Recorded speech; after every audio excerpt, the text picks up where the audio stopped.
What do you say we kick off the week in college football? Tuesday night action. Antonio Nunn, one of the top wideouts you'll see anywhere in college football. The Bulls of Buffalo, they're loaded offensively. Kyle Van Treese has been slinging the rock all over.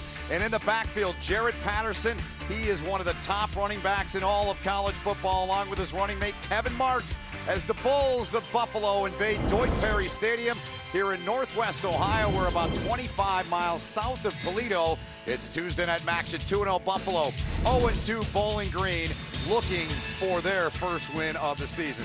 Great to see you and be with you alongside former Notre Dame and Florida quarterback Malik Zaire. My name is Ben Holden. Malik, let's talk about this one, the matchup. What are you taking away from this one as we get close to kickoff? This is a true definition of David versus Goliath. You got a Bowling Green team that's going through a reconstruction and rebuilding phase, where on the other side, you got Buffalo, who's been very dominant, not only these last two games, but they're a dominant team within the map. Yeah, they're one of the best in the group of five. I mean, let's be honest, there's 21 undefeated teams in college football, and they are one of them. And for the Bulls, a well-oiled machine. Jarrett Patterson has combined in the backfield with Kevin Marks over 5,000 yards rushing. What Jarrett Patterson did last year against Bowling Green is ridiculous. I guarantee you, Benny, he circled this game on the calendar for sure. He eats well, but we have to talk about the dynamic running game with Kevin Marks and Jarrett Patterson. Kevin Marks is a wild man. He's going to give you a lot of head fakes, arm shakes, and he's aggressive. You don't know whether he's going to run past you or run you over. And then you got Jarrett Patterson, nifty. He's the all-around back. He's hard to tackle. He has great footwork between spaces. And I'm not going to say he's Barry Sanders, but you're going to check out his footwork in this game. Yeah, he looks a lot like Barry Sanders. Matt Mcdonald, who's known head coach Scott Loeffler for probably 6 years or so in that range. He was recruited by Loeffler when he was the OC at Boston College. What are your thoughts on him? Oh, man, Matt Mcdonald is in a tough spot as a quarterback. A lot of things around him aren't going well. Not only is his team young, this is his third game starting. So for him, it's all about progression. Can he get better than the week before? All right, and Scott Loeffler in his second year is hoping that his defense can get better. As you see there, it's dead last in the country in all the key areas. This program, this team, this head coach, they are focused, though, on rebuilding this thing the right way, something we'll talk about throughout the night. And for Buffalo, Lance Leipold, now in his 6th season, he's done some great things with their program. He's had them in bowl games. He's won bowl games, competing for the MAC championship every single season in the East. The protocol here at Deutsch Perry Stadium, 1,500 spectators. It's capped at that. Temperature checks, social distancing. Each player on each team gets 4 tickets. The band, the cheer teams, and the dance teams, they all get 2. So that's the situation as we are just about set for action here from Bowling Green, Ohio. Bowling Green, they will kick it away to begin the game, and they are without their kickoff man tonight. They're without Mason Lawler, ruled unavailable for the game, so Nate Needham, their place kicker, will handle the place kicking duties. And Tuesday night action's underway between Bowling Green and Buffalo.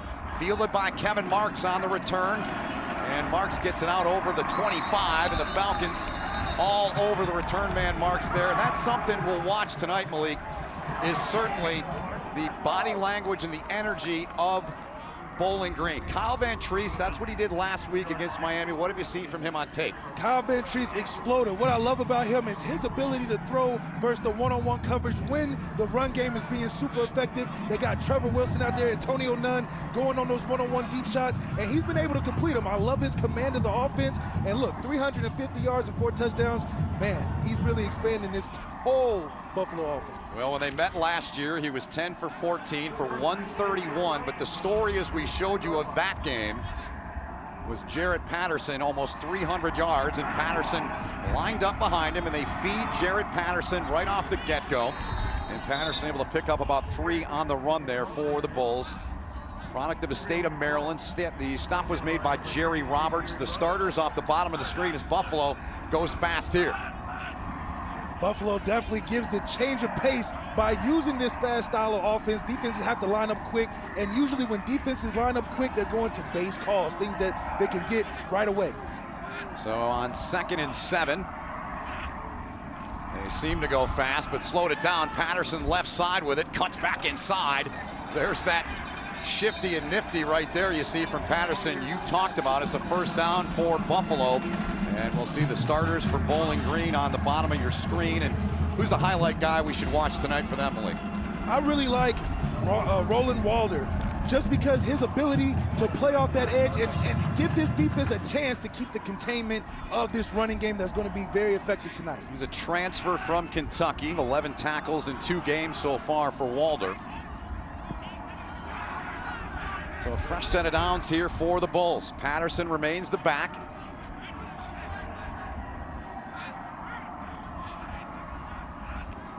Pressure coming. They hand it off to Patterson, though, and he slips to the right, and he's able to get a good pickup there. Almost 6 on the run for Jarrett Patterson. Over 3,000 yards in his career last week. The stop was made by Jordan Murphy. He is just a machine.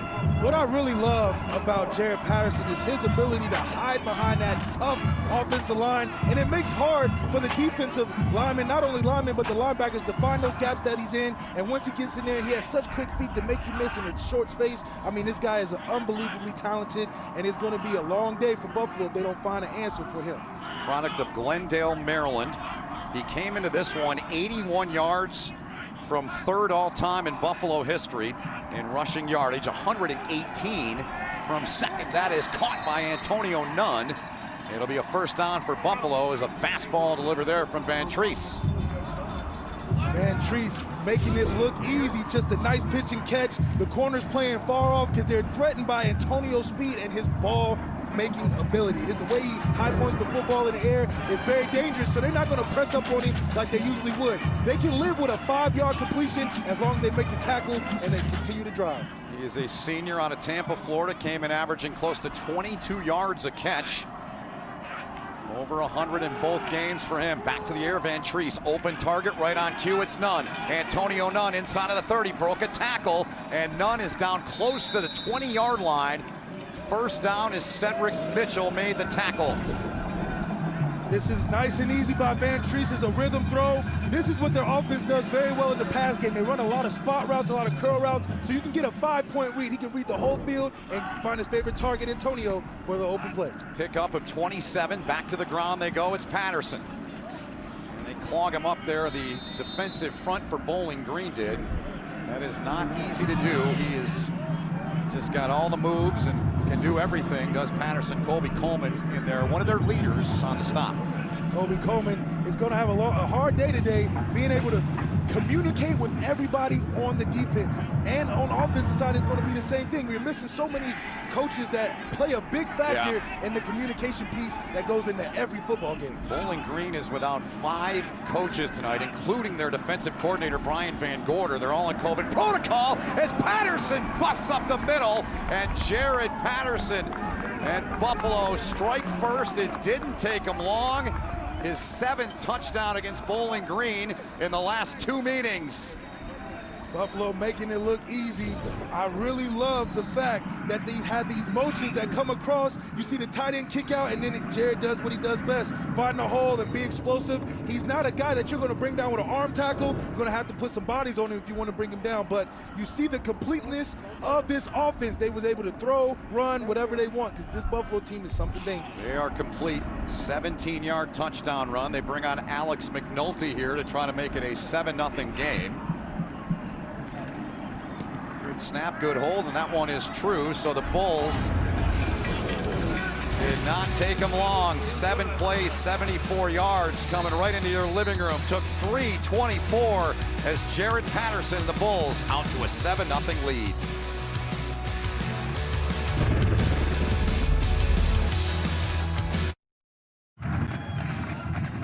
Early on here in the opening quarter, landslide pulled in Buffalo after a 7-play, 74-yard drive, make it 7-0. Blake, keys to the game, what do you got? Well, Buffalo has to come out and be the bully. It's no secret that they're the dominant team in this game, so they have to start fast like they did, 7 plays, and they got a touchdown out of it. That's what we expect.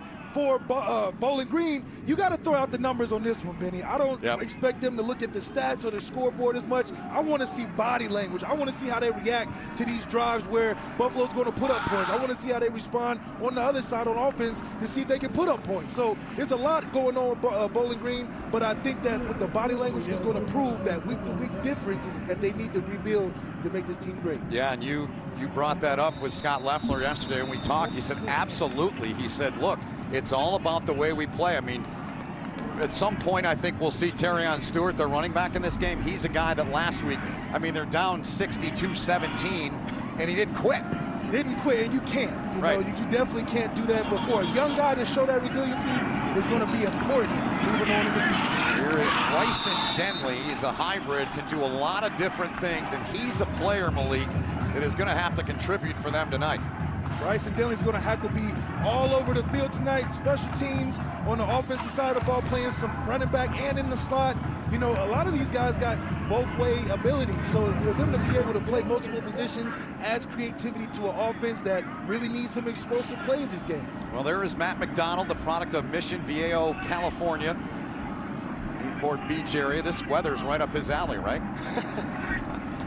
He's ready to go, making his third career start, and on the ground, there is Andrew Clare with a football. Clare, who's been often injured in his career here at Bowling Green, picks up 21. Good start for the Falcons. This is what you want to see. Andrew Clare coming back, and look at how he's finding the hole. He's patient, and you can tell he's well rested. Look at the burst through, and he's not letting the first guy tackle him. This is the effort you want to see against a dominant Buffalo team. You're right. He was hurt against Toledo, his shoulder. No carries after the first drive of the third quarter in week one. There is a penalty flag down, and Bowling Green had 10 penalties last week in the first half as Greg Sujak. Ball start, number 72, offense. 5-yard penalty, remains first down. Gives us the word there, and that is Derek Downs, their right tackle. A lot of times when you're going through a rebuilding phase, especially with a young team like Bowling Green, you want to stop losing before you start winning. Right. So you have to eliminate the things that you can control, like these penalties, and hopefully they can curb that issue tonight. A work in progress, and Scott Loeffler is determined to do this thing the right way. No quick fix. He said it's going to take time, and Mcdonald does a good job to get a good chunk of that yardage back out to the midfield stripe. He was tackled by James Patterson. Offensively for Bowling Green, you see their starters on the bottom of our screen there. Anybody that really you want to keep your eye on tonight closely? Man, I gotta say Matt Mcdonald. I think he's the reason for the season. He's gonna be the biggest part in stimulating this offense throughout the entire game. All right, they put it into the bread basket with a fake now. Mcdonald rolls near side, fires it. There's a flag down. They're spotting him out of bounds at the 43. It was Julian Ortega-Jones that made the catch. We'll have to check the flag at the 45, though.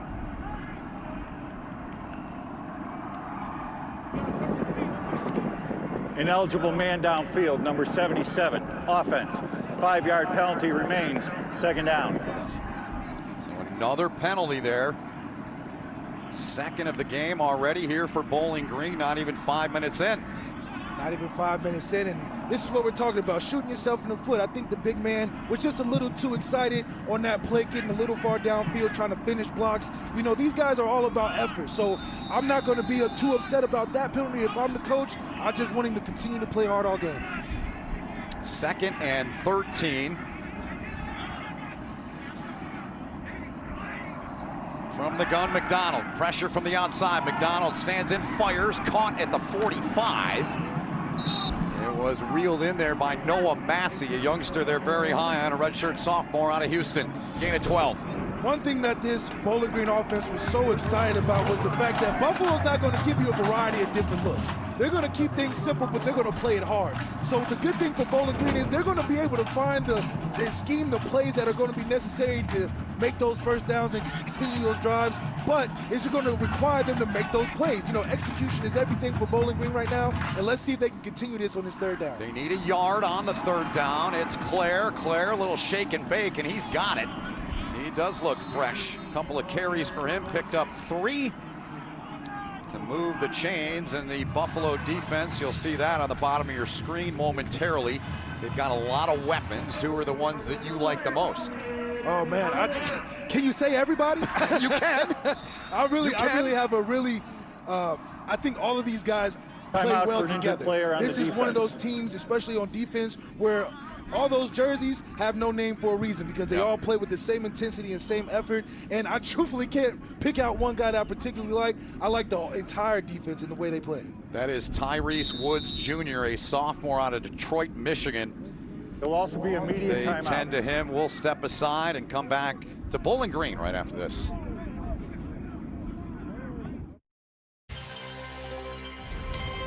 College football on CBS Sports Network is sponsored by Verizon. The network more people rely on gives you more. By Ram, built to serve. And by Geico. 15 minutes could save you 15% or more on car insurance. This is football in the Midwest. You're an Ohio guy. You're used to this, right? Oh, I'm tasting the winter like I never left. You know, I grew up with it. I got a chance to get away from it, but being back, it just, that Midwest feel is nowhere else like it. Yep, and there is Tyrese Woods Jr., sophomore out of Martin Luther King High in Detroit on the sideline. 10 to him is Claire. Gets another carry, playing well. He's got 3 in the game. Mentioned he was dinged up in that opening game. They played the Battle of I-75. They played the crossover games in week 1, all conference games, the final 5, just 6 games this year in the MAC.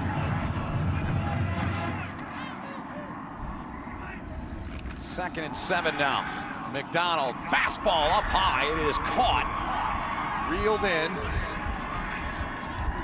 I love how they're coming out on offense. Mcdonald is throwing strikes, and he's looking confident. He knows where he's going with the football. He must have did a lot of studying in the tape. And like I said, Buffalo's not going to trick you with a lot of different plays. They're going to play you straight up. So you're seeing the guys on offense really compete, and that's what you want to see tonight. That is redshirt freshman Tyrone Broden out of West Bloomfield, Michigan. Played his high school ball for former Michigan wideout Ron Bellamy. Mcdonald, and looks like he had a good look there, but Kuntz gets in and applies some heat on him. He had 9 sacks a year ago to lead the MAC. Kuntz coming off that edge, and look at Mcdonald. He's staying poised in the pocket, but you know, you got guys coming off the edge that are bound to be great and head towards next levels. But I mean, look at that, being able to dip under those guys. That's a unique talent to have as a DN, to hit that 45-degree angle, to dig under a tackle, to make a play. He's a dynamic guy on the ground once again. On 2nd and 13, this time we see Trayvon Raymore for the first time. We'll see 3 or 4 backs expected to from Bowling Green tonight. And how about that, number 0, you can wear it. Now that is the best number 0 I've seen this year in 9 games of college football, man. In combination with those glasses, that might have the whole outfit of the week. You know, I really like how D. Lyman is definitely taking up the swag to another level. I mean, I haven't seen some rec specs in a while. Yep, 3rd and 10 coming up here is Eddie Wilson there, looking on. You see what Bowling Green's done on the drive. 8 plays, 50 yards, a little over 4.5. They need 10 here. Pressure comes, Mcdonald, and he was feeling the heat and just got rid of that one. 4th down coming up as the pressure was applied by Tyree Thompson. Buffalo didn't hide what they were going to come and do. They played man and brought the front 4 and those 2 linebackers. And what you see from that is they're going to bring pressure when they need to. Buffalo's not going to sit there and blitz you out of the game. They're going to let you make the mistakes and let you have long drives. So for Bowling Green, it's about execution to the finish. And when you're getting in longer situations, they might bring a pressure here or there, but it's execution for Bowling Green they need. So here's Nate Needham, his 3rd attempt of the season, trying to get Bowling Green on the board, and he does. Bangs that through from 40. And Bowling Green on the board. Each team with a possession, each team with points. Tuesday night action here in Bowling Green between the Falcons and the Bulls. Media timeout. Well, let's now take a look at how some fans are tailgating from home, brought to you by Twisted Tea. And I mean, it's cool here in Northwest Ohio and Bowling Green. It's got to be cool in Buffalo. I ran into one of their staff members out in the hallway, and I said, how's the weather there? He said, we've had snow for about 4 days there. It sounds about right. You can submit a photo of your home tailgate at cbssports.com/twistedtea for your chance to win money towards a year's worth of Twisted Tea. A lot of hot tea tonight needed in this venue, as approximately 1,500, no more than 1,500 fans will be allowed inside of Deutsch Perry Stadium. Good to have you with us. Alongside Malik Zaire, my name is Ben Holden.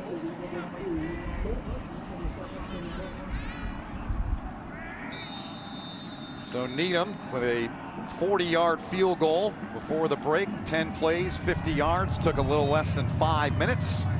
4:43 to get Bowling Green their first points in this matchup. Last 2 years they've met, Buffalo has scored north of 40. The Bulls set to get it back here as Needham handling all the kicking, the place kicking and the kickoff duties tonight. This will be Kevin Marks bringing this thing out. Marks, good run back out over the 25, close to the 30-yard line.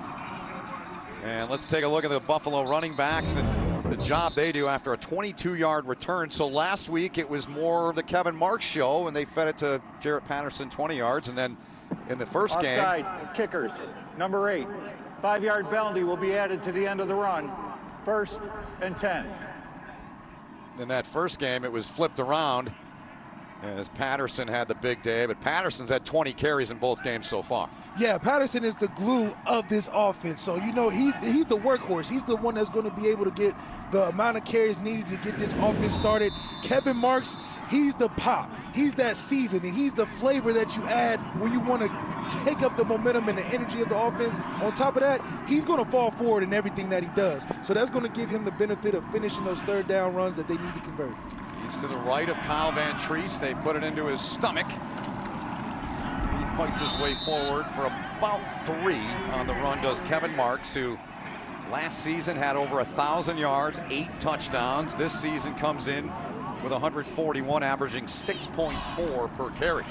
Now this is an interesting look. Now you're putting both backs in there, and this is what you call dominance. When you have Jarrett Patterson, that's the butter that like before you cook, you got to put the butter in there, and then you add the seasoning with Kevin Marks. It's something that is hard to stop when you got a guy like Kyle Van Treese running the show. Yeah, and it makes for nightmares for defensive coordinators. Patterson's got it right side, broke a tackle, cuts back in, flag came in. Patterson's got the first down, depending on the flag, as he took the ball close to the 45. They needed the 43 to convert, but we'll have to check the penalty flag first. Patterson, what a bowling ball. Yes. Holding, number 66. Offense. 10-yard penalty remains. 2nd down. It's on the left guard, junior out of Cincinnati, Jacob Gall. Let's look back at the penalty here. Taking a look back, you can tell it just got a little bit more than he wanted, a little more jersey than he wanted. The defensive player played a good job of getting his head across to make it hard on the offense line to cut him off. And it's just something you can't do if you want to continue a powerful offense. Gall, a guy that's worked his way in the offensive line rotation the last couple of years for Buffalo, and offensive coordinator Andy Kotelnicki. Marks to the left of Kyle Van Treese, 2nd and 22 after the penalty.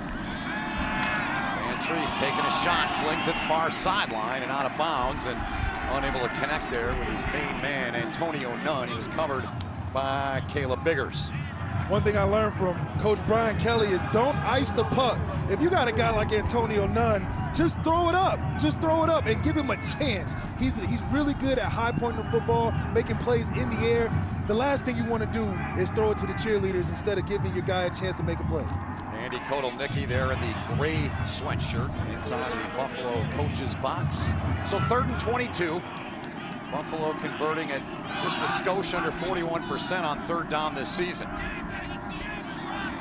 You don't really see too often Buffalo playing behind the sticks like this. Yeah. And it just shows you where these penalties can really affect the momentum of a drive. Play clock under 5. They get the snap off. A good run by Marks. Gets them a little bit of breathing room, but it's going to bring up 4th down as the stop was made there by one of their defensive linemen, Rodell Rockbond. Now this is encouraging, you know, coming off a drive where they made it look, Buffalo made it look easy, and now this next drive, you put them in a tough position, a tough 3rd down, and you're getting off the field. This is the steps and the progress that we want to see from a team that's in rebuilding mode.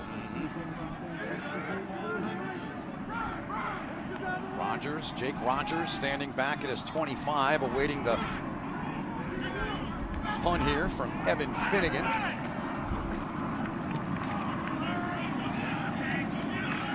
Rogers, the 29-yard line. That's where Bowling Green will start their 2nd possession A 7-3 game after a 36-yard punt with 4:45 to go in the first. Less than 5 to play here in the opening quarter. Buffalo on top of Bowling Green 7-3. Before we get back to it, I want to let you know Thursday at 7 Eastern. Don't miss the semifinals of the Featherweight World Grand Prix as former champion Darian Caldwell fights undefeated A.J. McKee. Catch it all on the 24-hour home of CBS Sports. Back to the ball game, Malik, and a good defensive effort there. A penalty helped it, but Bowling Green gets the stop on Buffalo, and they've got the football back. The yards, a 26-yard edge so far for Buffalo. If I'm Bowling Green, I'm feeling encouraged. Coming on this second drive, I want to start off again with Andrew Clare getting a big run like he did last time. Let's see what he does with the ball this time. Did a very good job, and he finds a seam. He's tripped up, and they're going to spot him down about the 36-yard line. Tackle was made by James Patterson. So far, if you hand him the ball every first down, you're going to have something good. As you can tell, he's able to be shifty enough to slide through the defense and play it smooth and hit the second level to where now you're in a good position. On second down, you can do anything you want. You can play action, you can run the ball again. It gives you guys some options. Yep. 2nd and 3. They go right back to the young man that's moving those feet well. He's going to move the sticks here. Picks up the first down with a gain of 4. Does Andrew Clare, the redshirt junior out of St. Louis. Didn't have him in the game against Kent State last week. Mentioned earlier he was injured in the week 1 matchup with Toledo. Shoulder injury. Veteran guy. They've got some young studs in their stable in that backfield. I really like the rotation of all 3 guys. You get a chance to get different styles. I mean, these are 3 different complete backs. Mcdonald stands in. Down the middle, got a man wide open, caught at the 40. It is caught by Julian Ortega-Jones. First down, Falcons. We got a chance to talk to Ortega-Jones last night, and his confidence in the receiver group was amazing. You can see he had a little inside, looked like it was going to be an over route, converted it to an out route, and it got the safety stuck just enough to get into space. This is the most technically sound receiver that Bowling Green has, and their coach was missing, but he was the coach on the field and improved to show it this week. Yeah, pick up a 26 there. Now Mcdonald loads and fires again, and out of the reach there, wanting a penalty flag, but not getting it there, was Noah Massey. Covered by King. I tell you what, I really like Matt Mcdonald is not afraid to take the shot. He sees the one-on-one and he likes it. He's not going to have completely wide open guys. He's going to put the ball in a place where, I mean, that looks like he could even get a penalty with it. I was going to say, yeah. But a great job by Matt Mcdonald, just giving his players chances to make plays. 2nd and 10 now for Matt Mcdonald. Embry in motion. They feed Clare. Clare, good run left side, down close to the 30-yard line, maybe a little bit inside of it. Stopped and forced out of bounds by Roy Baker, the cornerback. One thing to notice, Benny, is that Bowling Green's offensive line is getting some push against a very experienced Buffalo defensive line that they're not tackling in the backfield, they're not penetrating right now, so it's making it easier for Andrew Clare to break the offensive line of scrimmage and get some yards out of it. So we're not really used to seeing Buffalo's defense either give up so many type of plays like they're doing right now. 6 carries, 44 for Clare in the ball game. 3rd and 5 here for Bowling Green. Heavy set here. And a good job up front by Buffalo. Clare going to lose a little bit of yardage there as Malcolm Kuntz led the charge for the 2nd time tonight, Malik. They try to flash Julian Ortega-Jones through there to get some shift so that running back can find the backside. He tried to bounce it out, but that pursuit of that Buffalo defense, I mean, they're top and dominant for a reason. You see all 11 guys meeting the ball carrier.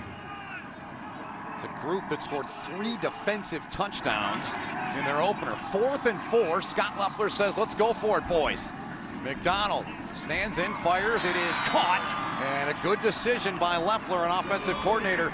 Terry Malone, they find Ortega-Jones for the first down. What a great call by Scott Loeffler to have confidence in his offense to pick up this 4th down. I mean, they have nothing to lose. They know they're going against a team that on paper is outmatching them, but right now, the confidence this Bowling Green offense is playing with, they can go all the way down the field with this one. I'm really liking the plays they're putting out there, especially highlighting the best players on the team right now. You got Ortega, you got Clare. They're now 2 for 6 going for it on 4th down this season. All there. The Falcons caught again by Ortega-Jones there. Tackle made by Isaiah King.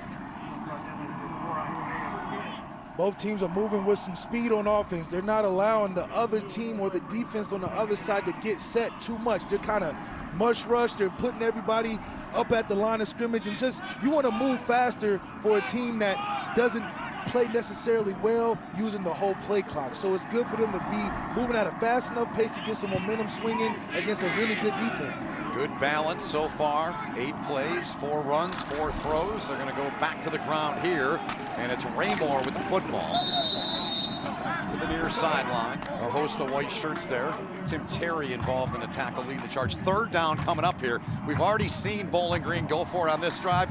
This is very well 4-down territory again for them. I would love to see the ball in Matt McDonald's hands. Find a way to get a matchup for Ortega. You tried to run it last time on 3rd down, but this time, I mean, he's playing well right now. He has a lot of confidence. He's throwing strikes. Find Ortega-Jones somewhere in the slot or somewhere in a motion situation to get him out on the play action. You want to get the ball in your playmaker's hands on this crucial down. Falcons are 1 of 3 on 3rd down thus far in the ball game. Broden in motion. Do they look his way to the right? Pressure coming backside. Mcdonald gonna have to run it now. Takes a shot, gets out of bounds. Forced down at the 17 by Tim Terry. So 4th and short. Do they kick it or go for it? We'll find out here in a minute. I just love how the offense has tried to flood the zone. They're playing quarters on defense. It's a pretty straight up defense, and the good thing about having a motion to bring a flood the zone side, you can put some guys in tough positions. The backside wasn't open for him, and he found ways to get at least not a negative play. You don't want any negative plays on this offense. Yeah, I'm okay with 3 points right now and making the game close. This is a competitive game right now. Second Bowling Green possession, looking to get a field goal as they did on the first one from 34, and whistles blow, and kick was good, but whistles halting that one before it ever took off. Time expired prior to the snap. There's no foul. That's the end of the quarter.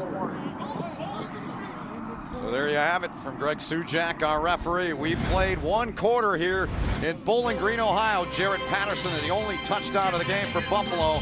The Bulls on top of Scott Loeffler and his guys, 7-3 after 1.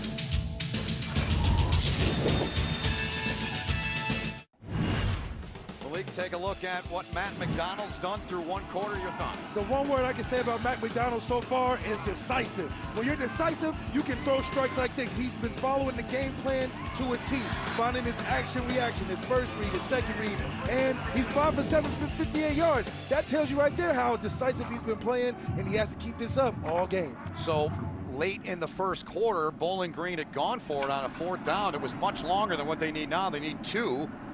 And Needham's going to come on. He's 1 for 1, knocked one through from 40 in the opening quarter. Agree, disagree? What do you do here? I think they should go for it, but you know, I don't think they want to be too greedy just yet. Okay, and the kick's no good. So the attempt is no good.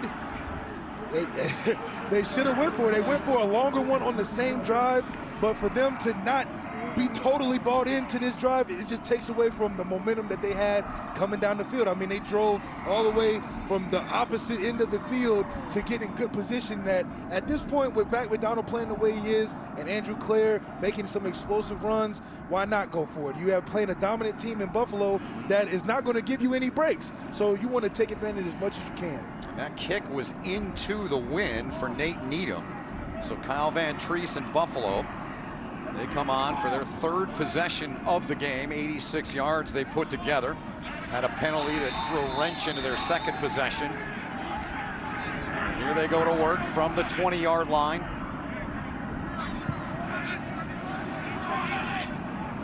Patterson to the right of Van Treese. Van Treese comes on firing, caught by none at the 25-yard line. And a good job to get over there was Caleb Biggers to force him out of bounds. So much importance is focused on the run game for this Bowling Green defense that you're going to have a lot of one-on-ones outside, that this is pitch and catch for Kyle Van Treese and Antonio Nunn on the outside. Now, for Bowling Green, that may be fine if you give that up, but you got to make a tackle and not let him run all the way down the field. Antonio Nunn, they met last year. These 2 teams in Buffalo had 4 grabs, 67 yards in a decisive win for Buffalo. Patterson wanted to go left, now comes back right. Good pursuit to the football there. 3 brown shirts right there to get it, the brown and orange. The charge was led by Walter Hare up front. 3rd down coming up now.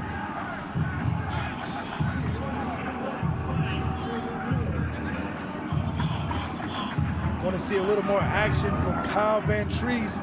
Let's see if they'll do some more throwing on 3rd down to switch it up to get some more yards in chunk plays. They've done a lot of methodical driving down the field. It's time for a big shot for them. Well, they need 2 here, needing the 30-yard line. Patterson with it. And Jarrett Patterson able to pick the 1st down up to the 31-yard line. Gain of 3 for Buffalo to keep the drive moving and the sticks moving. Not too many drives that Buffalo's had already, but in the drives they have had, they've done a great job of just being consistent. You know, when you're having to deal with an offense with so many talented guys, it's not enough footballs to go around, but you can do a good job of balancing out the pass versus the run like they've done so far, and it's been very good for them so far. And Tyrese came into this one after 2 games leading the MAC in passing yards. Feeds Patterson, Jarrett Patterson, another good chunk there he picked up. About 7, he was stopped there by Colby Coleman. I like the penetration from the defensive line of Bowling Green. They had a problem last week giving up a lot of rushing yards, but this time they're doing a great job of at least penetrating and making Patterson at least make a guy miss before he breaks the line of scrimmage. Yep, he made 1 miss there, and he picks up the 1st down. Gain of 4. Jerry Roberts, we talked to him yesterday, and he's a young man from Erie, Pennsylvania. He's about 90 minutes from Buffalo, and I had to ask, I said, did Buffalo recruit you? I wish we could show his face as reacts. It was great. He said, no, this one means a little bit more to me than any other game so far, obviously. Good story, good player, and he's a guy as they get it to the outside there.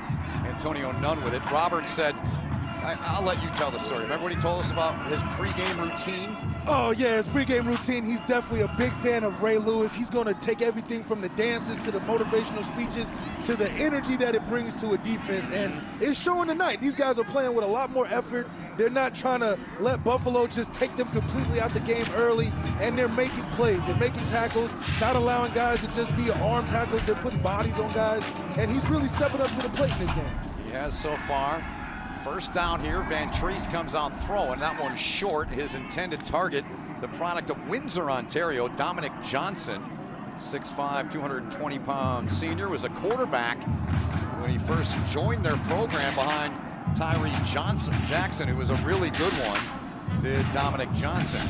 It's always interesting when a quarterback converts into another position.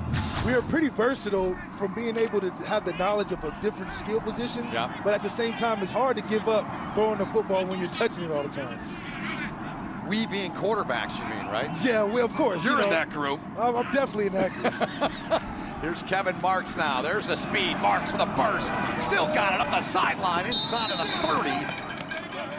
I think he was shot out of a rocket there. Kevin Marks moves the chains for 19. And that's why I call my guy shifty. He's deceptively fast to where he looks like he's out of control running, but then he can break away from defenders, which keep guys off balance. We don't know if you're going to run me over or run the guys on the sideline over because he's has a lot of impact when he runs. They feed the beast once again, and Kevin Marks, look at that push. Inside of the 15, the old lineman down there, and just working and working. Fuzak in there, the right tackle, gain of 14. So to give you the measurements, so Jarrett Patterson is 5'9", 195. Marks is 6 foot, 205. And you see what Buffalo has done this season. You can't get any better than that. Perfect at 7 for 7 in the red zone. Brought to us by Verizon tonight. Got to give credit to this offensive line. They're playing very punishing football right now. They sure are. Marks, right downhill. Yep, downhill goes Kevin Marks. 16 for 109 last week in their win over Miami. Miami, a team that last year won the MAC championship, defeated Central Michigan, and that game wasn't even close in the end.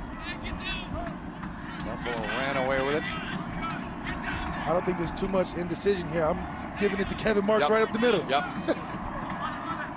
2nd and 6.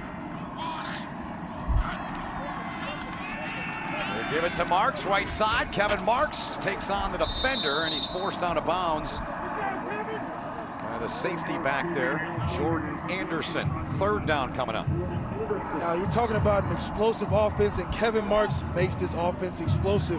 You can do many things from throwing it out of the backfield to doing a lot of what they like in terms of outside runs. They like to hit that edge and let these guys be track stars. Here's Marks up the gut, and he extended the ball. No whistle, keeps going, gets into the end zone, and it's a touchdown. So Patterson had the first.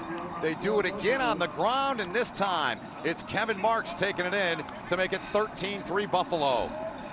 This drive was full of Kevin Marks, and like I said, they're just going to be physical up front. They're not going to hide too much. And look at this, the offensive line, they're the caboose to this offense. Anytime you're struggling, they're going to be able to find a way to push you through, just like here.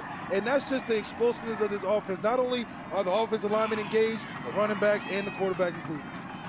The 22nd career rushing touchdown in the career of Kevin Marks. Mcnulty, senior out of Rochester, New York, tacks on the point after. And the Bulls are on top, 14-3. I love Kevin Marks finishing this drive, but we love the competitiveness on both sides. This is going to come down to the wire so far, but stay with it. 14-3 Buffalo here, early stages of quarter number 2 here in this Tuesday night Maction affair. Well, Bowling Green redshirt junior running back Andrew Clare has been playing this season with a very heavy heart. On September 22nd, his beloved 25-year-old sister Tanisha passed away after contracting coronavirus. Andrew wanted to spread awareness about the severity of the virus even among young people, and he's doing that with his team and the coaching staff. We talked with Scott Loeffler and his coordinators, and very high praise for a young man. A very tough situation, certainly, in the times we're all living in. And he's a guy, from what we were told, has been doing all the right things. He's been following the guidelines, and unfortunately it happened, and we're thinking of him and his family in that situation with his sister. So Denley and Mitchell. Denley number 12, Mitchell number 11, back deep. It's going to be Denley. Bryson Denley had an 81-yard return against Kent State last week. They didn't cash in with a touchdown. They did get points. They got a field goal out of it. And he's a guy that's got to be a difference maker for them. 23 yards on the return. Bowling Green's offense comes back on. What are your thoughts on them so far? And this one it's a 14-3 game. Well, so far, the first thing I'm going to do is hand it off to Andrew Clare. He's been able to generate some good yardage on the first down play. And then after that, I'm going to put the ball in Matt Mcdonald's hands and Julian Ortega's hands on the outside. Get some one-on-one matchups going, and then try to put the run game back in place. McDonald to the air. This one, the pitch and catch is caught. That is Terrion Stewart. Young man last week came in the fourth quarter, and it goes right to the point about Scott Loeffler when we talked to him. He said, look, I'm judging what you talked about earlier, that chemistry, that body language of players. 14 for 162 and 2 touchdowns in a game that was over. To have that amount of yardage and amount of impact in a fourth quarter when the game is over just shows the character of this young team. You know, 60% of this team are freshmen, and for Terrion Stewart to be able to go in here and make plays like this, I mean, as we check it out, there you go. The game is pretty much over, but he's running like it's the first quarter. Yep. He's finishing runs, he's making the right reads on holes, and on top of that, for him to have that second level speed to outrun safeties and corners in the fourth quarter of a game that's typically over just shows why he should get more touches tonight. He is an unbelievable story. We'll try to share that with you as we move along. 3rd and 3 here. And they feed Stewart, and he's going to be about a yard shy as Tim Terry got to him. Eddie Wilson in there as well. Stewart saying, let's go for it, coach. Yeah, you can see him calling for the ball right now. This is a guy that's hungry. His jersey's torn. He's got some paint on his arms, but this kid wants to play. He doesn't want the punt team to come out because he realized the magnitude of this game. This is not just another game. This is one of the best teams in the conference, and he wants to make his name known. Well, they wanted to go for it, but Scott Loeffler, he's gonna roll the dice from time to time, but I don't think he's gonna roll the dice right here from the 32-yard line. A little too aggressive, too aggressive. Yep, you gotta be smart in those decisions, certainly, as Matt Naranjo is on to punt. Ron Cook will let this one bounce. It'll take a good bounce for Bowling Green. They'll down it just inside of the 25-yard line. We'll step aside. Buffalo getting it back after a 43-yard punt when we get you back. Less than 9 remaining in this first half. Buffalo on top of Bowling Green, 14-3. And so you see that graphic there, and they've had no sacks in 6 straight games. That goes back to last year. Last time they gave up a sack on the road at Eastern Michigan in November. It's a quarterback's dream. First thing they do is they do a lot of pre-motion, a lot of shifts, a lot of motions in general. Then it requires a lot of communication from the defense that they just can't tee off coming upfield. Another thing, when you have such an effective run game with 2 dominant running backs, you got play action. You get to move the line. You get to have the defensive line take steps away. Also, when you also have a great offensive line, you have a great quick game. And when you have guys like Antonio Nunn on the outside, it's nothing for Van Treese to just toss it outside, let him make a play, and it also tires out the defense when you can't just come upfield and you're getting the ball out in a 2.5-second range. And as a quarterback, your jersey's clean way more than it's not. I'm sure Van Treese takes his guys out for dinner a lot, keeping his jersey so clean. Chick-fil-A, what do you think, Qdoba? Here's Patterson right side. Bursting for the hole is Jarrett Patterson. And a pickup of 12 there on the first down run for the product of Glendale, Maryland. You just got to love a back like Patterson, the way he just skips through the line. He has pitter-patter feet, so he's able to put him up and pick him up and put him down in places that defenders, the long strides, can't keep up with. And also, him having the height and the physical size of him being able to be patient enough to find those holes makes it hard for a defense to just fire through the gaps and find him. He is 9 away from becoming number 3 all-time in Buffalo program history. They're going to back up 5 here. We'll hear from Greg Sujak. Ball start. Number 71 offense. 5-yard penalty remains. First down. So there's the word, and the penalty there called on a young man that rotates in a lot, Ray Thomas Ishman, and the two-headed monster indeed. These are 2 of the best backs in college football, period. These guys can start anywhere in the country, and for them to have the ability to have a relationship, to be able to be knowing that they're 2 stars, but able to share the football and be excited for each other is something special. Yeah, and the head coach, Lance Leipold, is Patterson again. Another big chunk there, cuts back inside, takes it across the 45 to the 46, and it was very interesting in talking with Lance Leipold yesterday. He said these guys are constantly rooting for each other. It's interesting to see 2 running backs that want the ball so much, but be so bigger fans of each other. You know, anytime you got one guy going out there making a big play, another guy's cheering him on. And that's the type of locker room and running back position room you need to have a successful offense, because everybody eats. Yep. On the play before that one, Jarrett Patterson moved into 3rd place on Buffalo's all-time rushing list. He passed Anthony Swan. The young man is going to play on Sunday, whenever that is, but he's going to play on Sunday. Oh yeah, I'm expecting both of these guys, Kevin Morris and James Patterson, to have an impact because they're all-around backs. They're not just a one-way go type of guy. And of course, the broadcast jinx right there as they get him for a minimal gain. He might have even lost a little bit of yards, but he'll get that back. But seriously, I saw him his freshman year. It was a game in Mount Pleasant. They were playing Central Michigan, and I walked away from that game saying, this guy is the real deal. Absolutely. Anytime he is a talent. You got guys that are special from the jump, and then you got guys that develop over time. I feel like Jarrett Patterson was a guy that came in and knew his football body right away, opposed to a guy like Kevin Marks, who took a little time trying to find that right position, but when he fit in, he hit it full speed. From the gun, Van Treese comes out firing, near side. Good job to get the feet down there. It is caught. It is Antonio Nunn there, covered by Caleb Biggers, but that is tough to cover, isn't it? Once again, you're going one-on-one outside. These are your yes or no throws, and for Kyle to put his whole arm in this is a cross-field throw that is also a timing route. Anytime you're throwing the ball outside, you don't want to leave it inside, so you have to be on time. He did that, and Antonio Nunn having the balance to keep 2 feet in is just why they're ever more dangerous on offense. Nunn has 5 grabs for 56. That is every reception for Buffalo so far. 3rd and 2 here. And Colby Coleman getting to the ball carrier, Jarrett Patterson there. This is close, but they are saying they've got it. Side judge said move the chains. The one switch up that they have on offense is this burst up a huddle. They put the receivers out early, and then they'll just snap it and rush to the line to try to get that first down. You're seeing a little bit of it here. And for defenses, you can't really adjust until the last second, but usually it's too late. Out of the gun, they feed Patterson. Not much there. Got back to the line of scrimmage. That was about it. So let's take a look back here at the previous play on the spot. You see the first down line there, the orange line. Lines, of course, are unofficial, but what do you think, Malik? Not only is Jarrett short, he was short on this first down right here, but when you're moving fast and you give a lot of credit to an offensive team like this, they're expected to get these first downs. Right.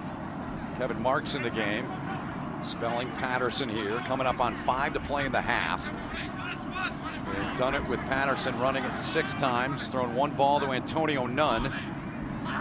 Coming up on 4 minutes on the drive. Back to the air. This one, pitch and catch. It's Antonio Nunn again. Nunn's got the first down, forced out of bounds at the 25-yard line by Cedric Mitchell.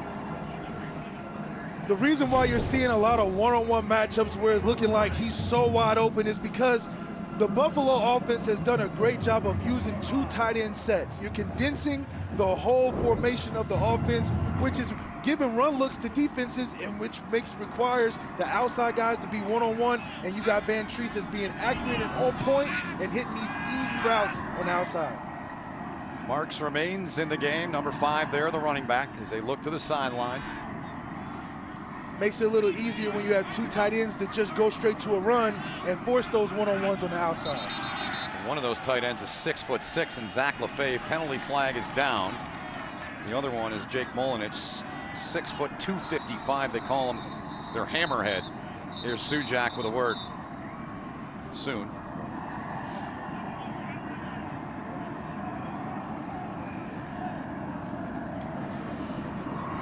Any thoughts? Any idea?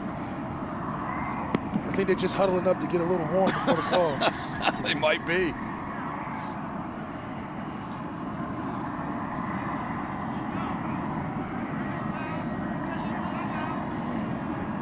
Well, obviously the microphone not working there. Officials timeout there, sounds like. I'm going to take a look at the last play, it seems. Well, we're going to step aside after they sort that out. We'll come back. 4:20 to go. Buffalo on the move, up by 11.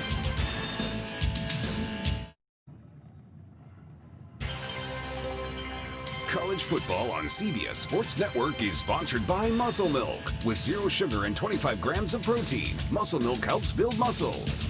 By ServPro's Proactive Cleaning Program, certified ServPro Clean, a higher standard of clean for your business. And by the Queso Burger for just $3.99, only for a limited time at Sonic. Look at those mugs. They look like Mug Costanza. That's like 15 years ago. You look good. Never seen better cutouts. That's better awesome, though. Cutouts We like appreciate them doing that.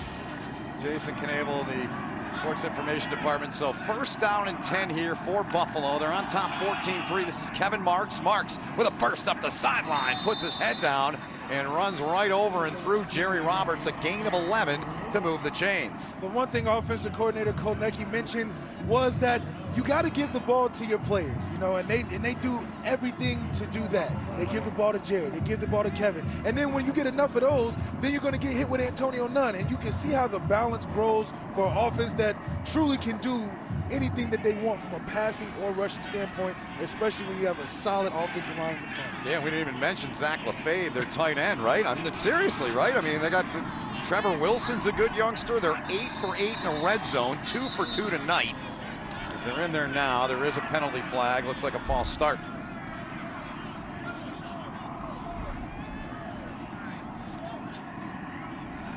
And I just want to do a little housekeeping because Greg Sujak's microphone isn't working. Before our last break, Buffalo had taken a timeout. We couldn't obviously tell what was going on there because we couldn't hear Greg Sujak. Moved a little fast, but the thing I do like also is that they've used 2 tight ends pretty much this whole drive, with Lefebvre and the other tight end being in there. And what it does is it creates mismatches in the blocking scheme when you're trying to hit outside runs and even inside runs. You can hit that second level a lot easier. Here's Marks, takes on the tackler, runs through the cornerback there, a young man who's a great story, Deanna Burns. 90 days ago, he wasn't even here. Now he's starting for Bowling Green. Talk about a guy, Deontay Burns, where he just showed up on campus and was ready to play. And that's something that you don't really find too often before a guy to be a walk-on, to show up at a program like this, and then to do what it takes to be on the field just shows why, and it shows the character, really, of this Bowling Green team that is on the rise in the rebuild. It is the rebuild underway, but those are the things that Scott Loeffler could not stop talking about. He loves that about some of his team.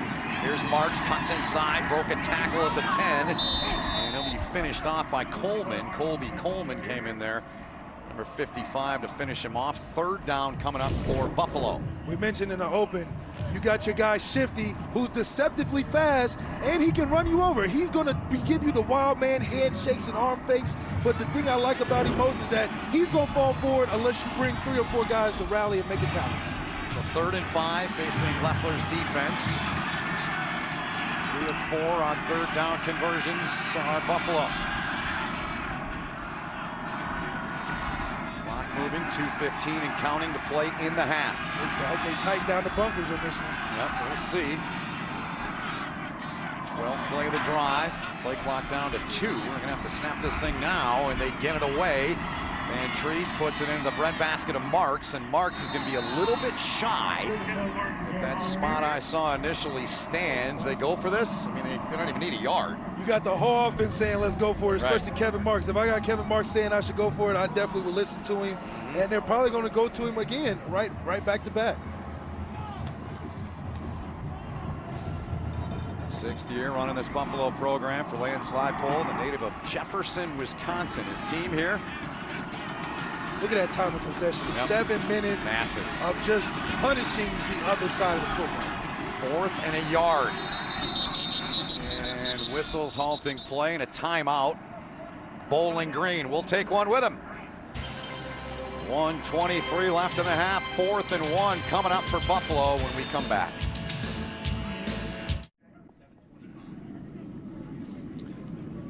Coming up on the Verizon Halftime Report, Adam Zucker, Brian Jones, Rick Neuheisel, Randy Cross, and Aaron Taylor. Busy night tonight in our New York studio. They'll preview Week 12 of the college football season. It's all coming up on the Verizon Halftime Report. So, Bowling Green's defense on the field. If they get a stop here, I mean, you got to consider this half a victory for them, down just 11 to a team that came in averaging 45 a game, and a defense giving up 50 a game. Coach Loeffler has to be proud that his defense hasn't given up explosive plays. They haven't made it easy for such an explosive offense on the Buffalo side, to the point where they even took a timeout to make sure they got things right when they do this explode huddle like they do. Here they come to the line. They need a yard. Van Treese hands off Patterson, trying to break through, and Patterson does. Finish. Jarrett Patterson right there. Breaks a couple of tackles and takes it in for the score to make it 20-3, capping a 13-play, 75-yard drive that took 7.5 minutes. This is what you call the bowling ball. He's so hard to tackle because not only is he low to the ground, but he keeps moving his feet. As you can tell, he doesn't stop his feet moving, and he's carrying defenders into the end zone, which is why you need a lot of hats to bring a guy like this down. Second rushing touchdown of the night for Jarrett Patterson, 3rd straight with 2 or more in the last, well, let's say 6 quarters. He's got 8 touchdowns against Bowling Green. I told you he wanted to circle this game on the calendar, and he's showing up tonight. What a tough run, what a good finish, and he's in a place to be.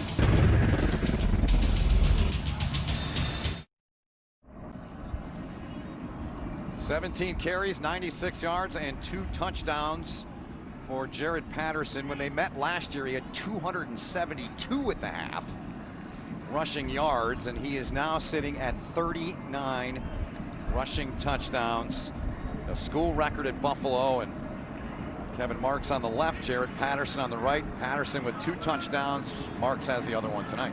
The one that you can appreciate too is that with all these great number accolades that Jarrett Patterson has, you have to also speak to his durability. The best availability is durability, and his ability to stay healthy and amass all these numbers, especially at the running back position, is a testament of why he's such an all-around great back. Yeah, well said, no doubt about it. As Denley fair catch in the end zone, and just referenced it, but let's go back to it.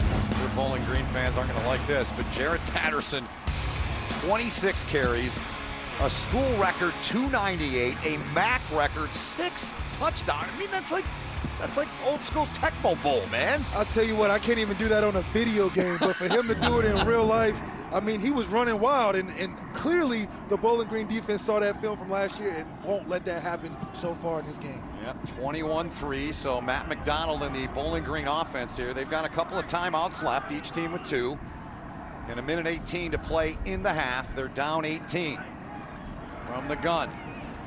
They rush 4, Mcdonald, nobody open, gonna take off and run, and Mcdonald is hit hard in the open field about the 28-yard line. As Tim Terry, who's having a night, he's played really well. That the runner was down before the ball became loose. Yeah, quarterbacks aren't used to sliding like in baseball. He was trying to find somewhere to go to avoid the defender, but in a situation like this, we don't, as quarterbacks, we don't have any skin in the game to try to make guys miss. Our best ability is to stay without being hit. Yeah, McDonald taking a shot down the middle, and it is caught. It is caught down there by Noah Massey. So the Falcons will hurry to the line. Clock stops momentarily. Gain of 34, Malik. This is what you call trust. What we do know about this Buffalo defense is they're going to play quarters, which is going to give the offense, especially these receivers, opportunity to hit post routes going across the field because the safety's sitting there, and he just made a trust throw, but he's got to make an even better throw to put his receiver in position to not only catch it, but to catch it and score. That was a dialed-up play to be explosive for a touchdown. Matt Mcdonald has to deliver a better football so you'll be able to see it. Julian Ortega-Jones the catch there. They immediately took the timeout with 24 seconds to play in the half. 1 timeout left for Bowling Green. 2nd and 6 when we resume. So far, good-looking drive here from the Falcons. Trying to get one in the end zone here before the half. They've been dialing it up just right. They took the necessary steps to lure the defense in to get that post shot that they wanted. Matt Mcdonald, I know he's on the sideline wishing that he had the same pass. Well, while they talk this over, let's let you know about our fast facts. They're brought to us tonight by Tums, and a lot of coaches would be chain swallowing Tums with all those freshmen. I mean, 60% of their roster, that is amazing, but again, Scott Loeffler is very adamant about sticking to the plan and doing it right the way Dave Clawson did. And he's so committed to doing that. They want to reach that 2015, 2016 year. One of my great teammates, Isla Hardy, had a chance to play that year, and they won two Big Ten games that year. Yeah. And I know they're trying to repeat the process, but it's going to take time. You can't just get a bunch of transfers and leave right after. He wants to build this from the ground up. Yep. As Tim Terry forcing Mcdonald out of bounds with 16 seconds left. 3rd down coming up here. You see Scott Loeffler came to Michigan back in the 90s, was the highest rated quarterback they'd ever had. Injured his labrum, injured his shoulder, had to quit playing, became a coach there under Michigan staff. 3rd and 2 here. Mcdonald sings one down the middle, and James Patterson, twin brother of Jarrett Patterson, right there was the closest to it. Ortega-Jones, the intended target. 4th and 2 coming. You can tell McDonald really wanted this throw. He set his feet to throw this ball right going across the middle, but he didn't have his eyes in the right place. You can't just jump from one side of the field to the other. He's got to go through the proper progression so you're not out here throwing the ball blindly. James Patterson would like to have that one back. Middle linebacker, they moved him into the middle this year and played outside. He's a very highly sought-after recruit. 4th down to the outside, and it is behind the intended target, Tyrone Broden.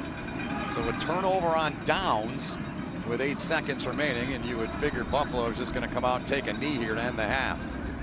And this is where the development of Matt Mcdonald has to come with mechanics. As you can tell, he has a dip or a drop in the football, which is going to make it harder for him to be able to be accurate when he needs to be.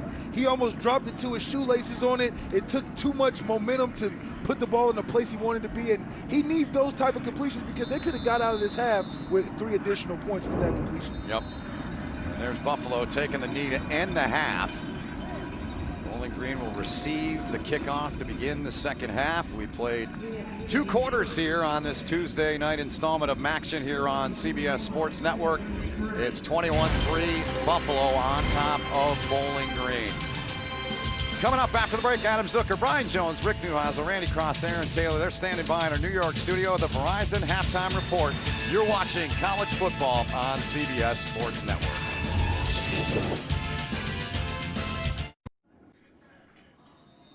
Well, it is mid-November. A cool night here in Bowling Green. Perfect night for college football. Tuesday night in the MAC. Maction alongside Malik Zaire. My name is Ben Holden. Biggest thoughts on the first half for you? Well, we knew we were going to get a heavy dose of Buffalo's running backs, Nifty and Shifty, or Jarrett Patterson and Kevin Marks. And they did what we thought they were going to do, 180 yards rushing in the first half, the touchdowns coming from those guys. You know that that's the glue of that offense. That's going to get them going. And on the other side, we get to see Bowling Green play with a lot better effort than weeks before. They only limited Buffalo to 21 points in this first half, and that's speaking volumes to a team that usually gives up 45 so far this season. So for them to be able to have 68 rushing yards and the things that they've been able to do to get close to scoring, it really sticks to what Coach Scott Loeffler was saying. It's about execution with these guys. So they're not going to really look at the scoreboard this second half. I mean, they may if it gets a little closer, but they're sticking to what they came in with, and that's body language and effort. Yep, so our game summary there, you saw those numbers. It's brought to us tonight by Muscle Milk. Just 4 possessions in the half for Buffalo. We both ran into Andy Kotelnicki, the offensive coordinator, and out in the hallway there, and he said, we only had the ball 4 times. I said, well, you did a pretty good job there, Coach. So his team is on top by 18 here as we begin the third quarter. 2 games in the MAC tonight. This one in Kent State, Akron, Miami, Ohio, and Ohio was wiped out due to COVID. So these two are taking center stage tonight. Bryson Denley in the end zone there takes it. And let's take a look at Bowling Green, some of their key moving pictures, Malik. Bowling Green, they just miscued. They were not able to come down with this field goal right here, which set them back, but they got down in the red zone. And this right here is just a pure execution. They need to work a little bit more together to be on the same page. But these are the things that have been tripping it up. Self-inflicted wounds. Nothing that Buffalo has done too much to really stop the momentum of this offense. See their possessions, indeed, what they did. 2 long possessions of 10 and 11 plays. And dropped in the backfield is Mcdonald. And he is dropped by Malcolm Kuntz, who led the MAC last season with 9 sacks, adds 1 here in 2020. Kuntz is just a beast off the edge. Like I said, his ability to be able to dip and get under that offensive tackle just shows how athletic he really is and how hard it is to stop him on a consistent basis. He made a couple plays last half, but this half he started off right. This is kind of where the Buffalo defense really puts in that work. Brian Borland, the defensive coordinator for Buffalo, said he's a guy that just flat out shows up every single day. Diving ahead across the 20-yard line goes Andrew Clare, who came in and gave him a nice shot in the arm early in the game. Eddie Wilson made the tackle. There's the against the wall in the blue shirt, blue mask is Brian Borland, the defensive coordinator. He and Lance Leipold, their head coach, have known each other since they were kids. They've been together 14 years coaching, and that's huge too, as you know, playing the level and the places you played. You got to have consistency. 3rd and 14. What do you look for here, Malik? 3rd and 14. I'm looking for Julian Ortega-Jones. I'm looking for him to get open in something like a spot route. They're running some man. Let's see if Matt Mcdonald can find a way to throw the ball against a man coverage. See what he does. Stands in. They bring the heat and they drop him. They get him again. Kuntz involved in that as well. And he got some help as well from George Wolo. Buffalo doing a good job of showing pressure and then bailing out. But when you have such great 4-man rush like this, Matt Mcdonald stands no chance. And the Buffalo defense must have went in at half and said, we got to turn this game up. Well, there is a penalty flag. With the warning.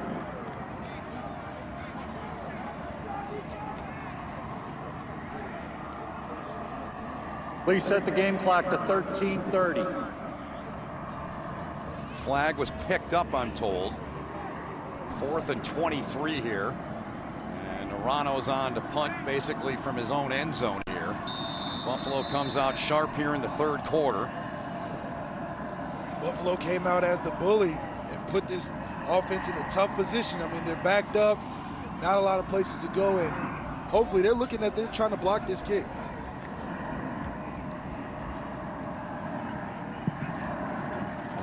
has not had one blocked this season. He avoids it there. Low kick caught at the 45-yard line, and a good run back up the far side, cutting back inside of the 20-yard line goes Ron Cook Jr.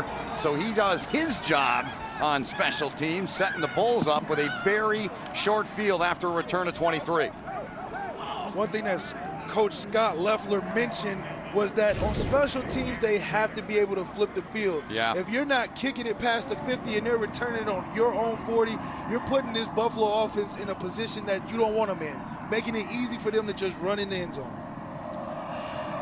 Well, both games Buffalo has played this season, this 6-game max schedule, they've scored 21 in the third quarter. Patterson lined up behind Van Treese. Last week in the second half, they scored on all 4 of their possessions against Miami.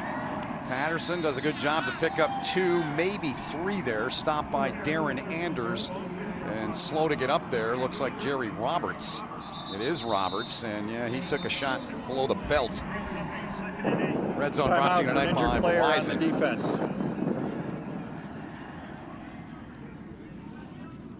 Bulls are perfect on the season, 9 of 9 inside of the red zone.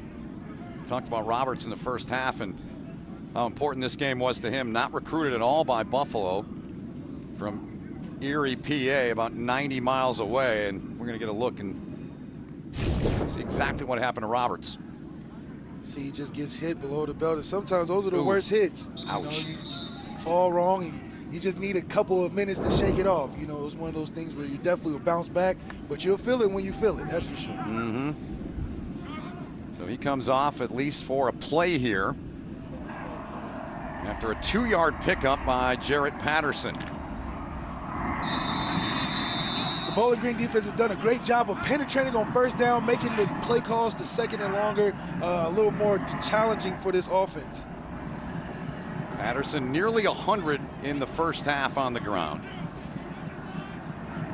Far cry from what he did last year when they played 272 in the first half of 298. Van Treese taking a shot into the corner of the end zone, and the intended target there was Bernard Porter. Couldn't come up with a catch. Third down coming. The next step for Kyle Van Treese is things like this. When you have an opportunity to throw the ball to a guy who's taller than the defender, it's not of an importance to throw it ahead of the guy. You want to be able to treat it like basketball, give this guy a 50-50 chance, and that's something that he'll work on in the offseason and moving forward as a veteran starter. Give your guys a chance. Buffalo 3 of 5 on third down. They need the 9-yard line. Antonio Nunn up top. Fave was in motion. Patterson drags a defender, and Patterson, good pickup, but they're going to be a couple, maybe 3 shy of the first down. Brings up fourth down here in the opening 3 minutes of the third quarter. It's underrated, the motion by LaFave, being able to cut across back towards the formation of the strength, and then they run these outside runs where now they got all the big guys on one side. You bring a guy like Patterson or Kevin Marks off that tackle, and then you will let them create. You got a bunch of blockers out there in front of him, and then you got guys that are small like Kevin Marks and Jarrett Patterson to be able to find those holes, increase the defense to get this first down. So 4th and 2, and Alex Mcnulty, their field goal kicker, hasn't kicked. He hasn't even attempted a field goal. They swing it out, and Marks was wide open and just could not reel it in. So a stop for Bowling Green after that miscue, and they get the ball back on the turnover on downs. It's all about the details. Kyle Van Treese has to finish this drive, but it's a great by Bowling Green to get off the field on the short field they gave to the Buffalo offense, and we'll see more from this when we come back.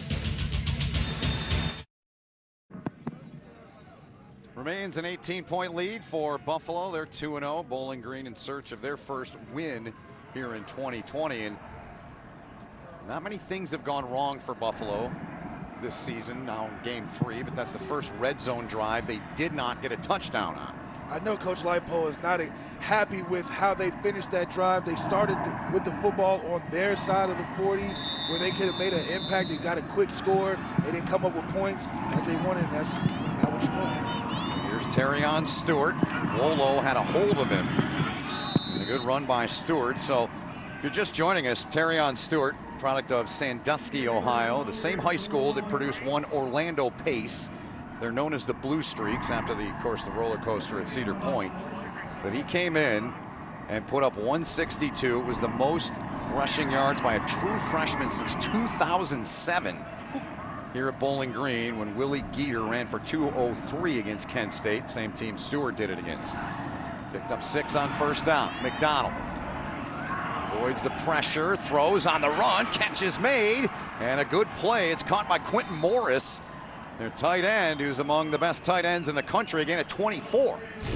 Buffalo dialed up a nice blitz, got a single coming in hot and ready, but Matt Mcdonald did a great job of avoiding the rush, stepping up in the pocket, and finding an open guy downfield. He didn't panic when he saw the free blitzer, and that's just that progression that you want to see from week 2 to 3.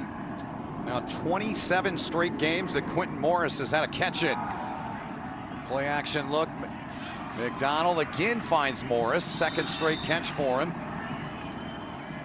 One of the things they talked about, a gain of 12, they wanted to get him the ball more, and yeah, he is one of the best tight ends in college football. What I like about Quentin Morris is his body size gives him the ability to not only get in the trenches and block those combo blocks with those offensive linemen, but also be able to sneak out in the flat and get these little chunk yards that he can turn into big gains. He's a wide receiver when they first got him, but that one is tipped as Malcolm Kuntz got that. They were trying to go 3 for 3 to Morris there, Malik. You got to sneak it to him somehow. I mean, the guy is so physically gifted that he doesn't have to run routes too far down the field. Give him something with some space and opportunity to make a play, and he's so big to the point where he's going to make some guys miss, and he's going to fall forward for some extra yards. So that's his game. Get him something like a long handoff so he can make something after. Great mitts there by Kuntz. He got the right hand up on that one to knock it down, showing the athleticism is the product of Peekskill, New York. 2nd and 10, Mcdonald. Minimal pickup there, maybe a yard and a half. Brings up 3rd down. They're going to call it a gain of 1. Might have been some miscues between the quarterback and running back exchange. Terrion Stewart in there. I think that just goes to show he's still learning. Yeah. he's still growing in the position. Remember what Scott Loeffler said to us. He said he did great, but he got our quarterback killed twice. He didn't pass protect. You know about that better than anybody. Yeah. If you can't protect, you can't play. But for him still learning, those are things that he'll take. And for a character guy like that, he's not going to make the same mistake twice. Yep. So 3rd and 9 here from the 45 of Buffalo. Fake it. Mcdonald zings one and nearly picked off, and probably should have been intercepted by Gaddafi Wright. Has a touchdown already this season, a pick 6 he had of 65 yards at Northern Illinois. What great awareness by Gaddafi Wright, being able to time that just right, but there's a reason why he plays defense, because they don't have hands like receivers. So even though he didn't catch it, a bat down still counts in the stat sheet, and that's just speaks to the plays that he has, that he makes out there. So Scott Loeffler says we're going to go for it on 4th and 9 here from the 45 of Buffalo. Buffalo's just going to go with a soft quarters and make everything they have in front of them. 3rd, 4th down attempt of the game. Mcdonald fires over the middle. It's picked off at the 30-yard line into the waiting hands of James Patterson. And the Bulls get the job done. They're saying incomplete. Stand corrected. They're saying incomplete, but it is a turnover on downs nonetheless. 9:43 to play. Oh, so close here. Well, you can't do that. He looked like he was throwing right where he wanted to be, but for Buffalo offense, they're going to come back out on offense and run that football. Turnover on downs for Bowling Green. Buffalo's got the rock back, leading 21-3 here in Bowling Green, Ohio. And tomorrow night, more action about an hour up the road north, up US 23. It'll be Toledo facing Eastern Michigan, and 7 Eastern in the MAC West standings where those two teams are at. Toledo last week, I mean, Ross Tucker and I had a real good game at Ball State between Eastern and Ball State, won in the final seconds. But the Toledo game, that was heartbreak city for them. What a way to lose. I had a similar game when we played Kentucky at Florida, where we scored 2 touchdowns on similar plays like they had at Western Michigan last night. And let me tell you, that's a disheartening way to lose. Oh, I can only imagine. Alongside Malik Zaire, my name is Ben Holden. Here's a look back at Patterson on that run on first down. I just love the way Patterson moves. Him not being as physically tall as other running backs, the things that defenders do to try to tackle him, he can avoid and still keep balance and stay on his feet, and that's what makes him a tough running back to handle. I mean, look at him right there. He just gets away from them, trying to get him around the ankle. I mean, you're not going to bring him down around the ankle at all. He's got a lot of jump cuts, and I played it like a little bit like Barry Sanders, not from the sense of always making guys miss, but the way he's running. He's got a lot of jump cuts, quick cuts, and he's one cut going. He's one cut vertical, and from his stature, I'm telling you, it's hard to hit a bowling ball moving. He looks like it at times, but he gets it done. He needs just 5 yards to become number 2 all-time in program history. James Starks is the guy he's chasing, and Patterson might have got it there. They get the first down on 3rd and a yard. Gain of 3, so he's still a couple away from climbing into 2nd all-time. And just look at just the relationship between a guy like Patterson and Marks. I'm sure that they both are aware of what's going on from the stats. Yeah. And just the ability for them to just be like, you got this one, guys. You got this. You can take these reps, get your record, and I'll get mine on the back end. Just shows how close that relationship between those two stars really are. And that's special. You don't see that a lot because you see a lot of guys be in the transfer portal the next day. Look at Patterson, cuts outside, puts his head down, runs over the defender down near the 20s, 25-yard line. Cy Dabney finally took him down. Just making it look so easy. He even got a little high step in there just to show you the flash of what he can bring, and then that's how you finish runs. I mean, this number 5 isn't a small guy. Right. But for a small guy to run over a bigger guy just shows just how strong this kid Patterson really is. Yeah, Dabney is 6 foot and 210 to your point, product of St. Mary's Prep in Orchard Lake, Michigan. So Patterson now into 2nd place all-time in Buffalo rushing history. It's the tight end LaFave in motion. Feed Patterson once again. I mean, just look at that. I mean, look how hard it is to get that guy down. He had 4 shirts there. That's a frustrating thing for a defense when you got a smaller guy like that not one person on your defense can take down without bringing a lot of hats. It takes a lot of effort and energy to do that all game, and that's really where Buffalo's offense comes into play, is that they're going to wear down on you. They're not going to do too many different things. They're going to show you different looks but run the same plays, and they've been very successful at that. And over time, it's going to be hard to take down 2 superstars, let alone 1. Yeah, Patterson number 2 all-time. Brandon Oliver. In a full season, I think he might catch Brandon Oliver, but not in a 6-7 game season, maybe 8 games, counting a bowl game. That's Jordan Porter that's down. They tend to him. We'll take a timeout as well. So Jordan Porter on the bench. They tend to him. Freshman out of Muskegon, Michigan.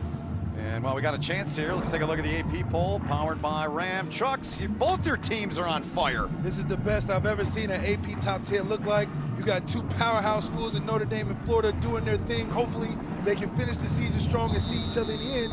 And then who knows? You know, I'm pretty sure that the way things are set up now, both teams have a chance, but it's going to be hard to get Ohio State out of that top 5. It really is. That's one of the most talented teams in the country. Yeah, it really is. So Jarrett Patterson in the backfield. 2nd down and 6. Patterson on this drive. 5 carries, 34 yards. He's moved into 2nd all-time. Buffalo program history in rushing yards. Patterson to the outside, cuts back inside, and takes it down to the 15-yard line. He is fun to watch. Tackle made there by Darren Anders. Got some help from Jordan Murphy. One thing that's really cool to see also is that these guys are staying in. Yes. They get 2 or 3 runs back to back, Yep. and they're still in there doing their job. And that just shows you that these guys are both in shape. You don't see them taking themselves out. Yep. But when it's their drive, and the offense evolves around them. 19 first downs for Buffalo, just 9 for Bowling Green. Fresh set of downs here inside of the red zone from the 15-yard line. Fake to Patterson. Van Treese looking. Van Treese throws. It is caught and came out. They're going to rule that a catch. They're going to say incomplete. Incomplete. As it was Bernard Porter Redshirt sophomore couldn't hang on to it.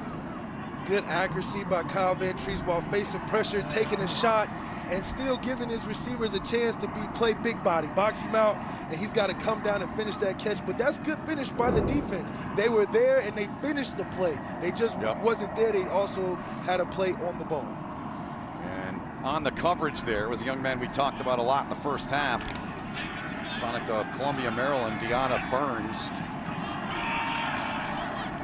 Patterson, stiff arm. Patterson breaks free. Touchdown, Jarrett Patterson. The hat trick for Patterson is third of the night, 15 yards. And he does the job again to extend it to a 24-point lead. Mr. Nifty himself, we talked about this in the open. When he's running the football and he's doing his thing, check out the feet. The little stutter right there was just enough to get the defender off balance, and then he's going to use his speed to round the corner. These are the special traits that Patterson has, and that quick feet you can't find too many places in the country. His 40th career rushing touchdown. This young man, he's not a senior, he's a true junior. Remarkable what he's done in his career. Mcnulty tacks on the point after, and Buffalo does it again. It's what you love to see, man. True offense, being completely dominant, how they are. Jarrett Patterson not only stacking records, but stacking touchdowns as well. This Buffalo offense is rolling.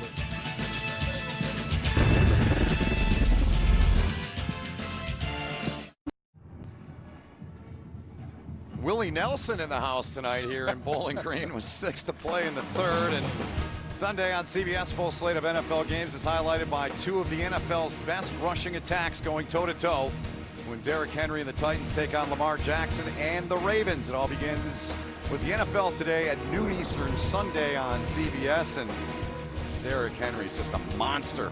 Oh, man. Just that's the guy that you really want to put in any situation, and he's going to get you out of it. Even if my car was stuck, I'm calling Derrick Henry. He could probably pull that out, too. Oh, I love it.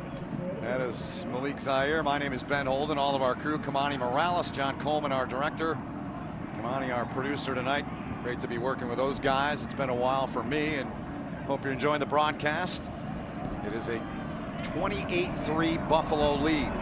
Denley going to bring this one out. He took one back 81 last week against Kent State, but he's not going to take one back that far this time around. 25, and I don't know about you, Malik, but I could eat something right now. A warm up, not for a limited time at Sonic. Get the queso burger for just $3.99. Everyone's favorite melty queso now on a 100% pure beef patty. I'll take 2. You can have mine. I think I might have to go with a lettuce bun on that one. A lettuce bun.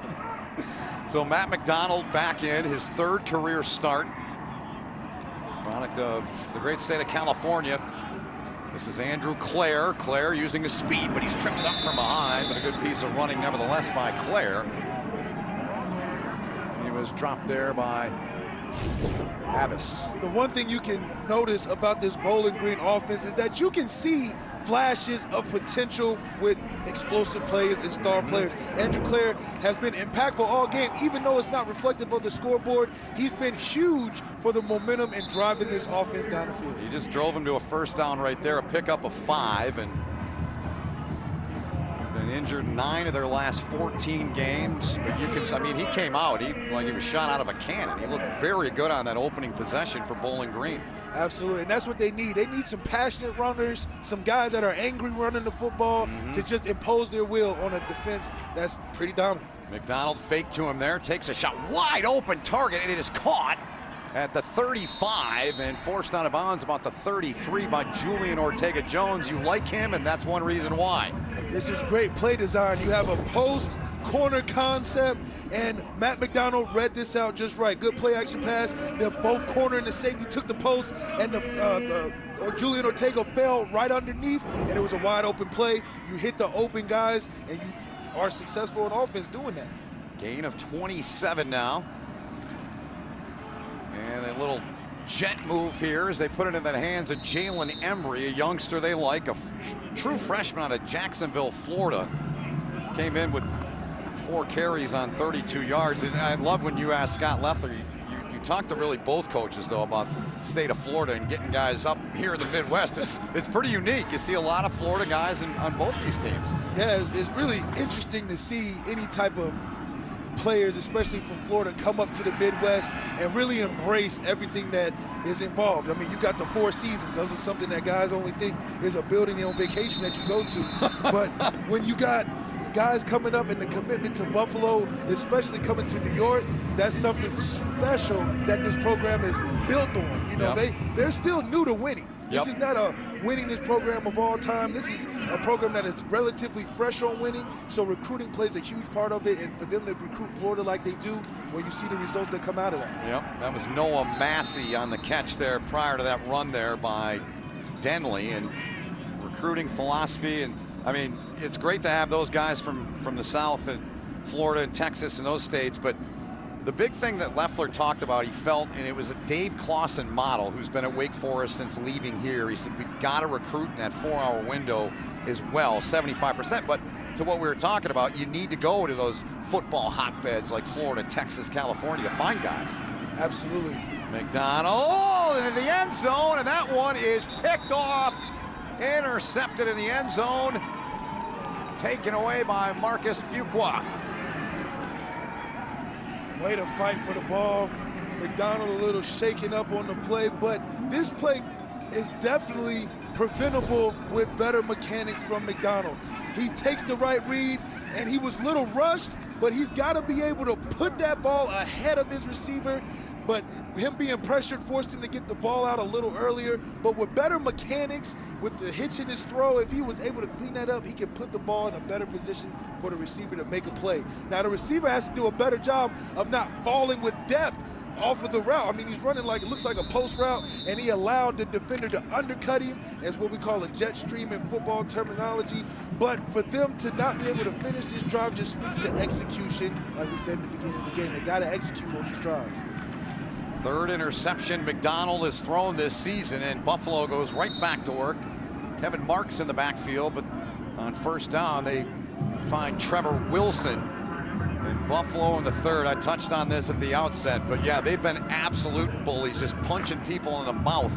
49 points, they haven't given up a point yet. I wonder what's in those halftime Gatorades for them to be able to come out and be so dominant in the second half. First half, they started a little slow, but that second half, when they come out, they definitely show that they live up to the side of the logo on their helmet. They definitely come out and are bulls and are bullies when it comes to offense. Here's one for you. Maybe it's Red Bull, not Gatorade. Oh, yeah, I like that, too. Patterson in the game with Marks as well, and Patterson breaks away over midfield. Patterson's got one to beat. Can he do it? Stiff arm, and he's forced out of bounds. Jarrett Patterson, a monster run. Davion Daniels saved a touchdown to set up first and goal, gain of 67. And Buffalo hasn't done any different than all game. They slide a tight end to the edge, and they run these outside zones and let Jarrett Patterson, being the size he is, crease. But the thing about him is he doesn't wear down. He can go for 4 quarters straight at full speed with full energy. Last drive he had 7 carries. This drive he's coming back at it. I mean, this guy is a workhorse and the true glue to this explosive offense. So 226 and 3 touchdowns. He's trying to beat that record. He is trying to beat it. You're not kidding. This time it's Kevin Marks, twisted down to the ground there by the safety Anderson, making the tackle, gain of 3. So Patterson last year at 298 when these two met. He scored 9 touchdowns in 7 quarters of football against Bowling Green the last 2 years. For any recruit, if you want to be featured, this is the kind of offense as a running back you want to be featured in. It doesn't really matter about the name, but if they're giving you the ball like they give Jarrett and Kevin Marks the football as a recruit, I'm going there. Yeah. I want to get some of that action as well. Over 300 yards on the ground. Van Treese going to take one in himself. He followed Marks in. And Kyle Van Treese, he caps the drive off with his legs. Not bad for a former punter. Oh, yeah. Kyle Van Treese was definitely motivated, wanted to get in on some of that run game action. He was tired of handing it off all the time and was like, you know what? I'm calling my own number on this one. Let me just follow the shifty guy, Kevin Marks. That's Kevin right. almost didn't know what to do. He didn't know if Kyle's going to follow him or not. Who's pushing me? But it just shows, I mean, when you got an offensive line like that, everybody can get in the Congo line and usher their way into the end zone. So a 5-yard touchdown, 8th of his career on the ground, 2nd this season. In the opener, he had a 4-yard TD run at Northern Illinois. Injured player for Bowling Green, defensive end Roland Walder. He hobbles off with 1:10 remaining here in quarter number 3. And this is where Buffalo becomes the dominant force that we see in the MAC as well as the countries, because they can wear on teams. Oh, yeah. And to the point where you got guys on the other side getting a little nicked up and injured here and there, but this Buffalo team has stayed resilient, and they're also very, very tough. So here is Alex Mcnulty, the senior, product of McQuaid Jesuit High School in Rochester, New York. He's been absolutely perfect on point afters. Hopefully I didn't jinx him here, because that's all he's kicked. They haven't attempted a field goal in 3 games now. Oh, man, I feel like Mcnulty is very, very happy being able to kick the easy ones and not having the pressure of kicking the harder ones. With offenses that scoring, what are they, 10 for 10 in the red zone? Yeah, they're right there, and it's time to take a look at our Servpro first responder, and you got to turn to number 26. 226 yards on the ground and 3 touchdowns, Malik.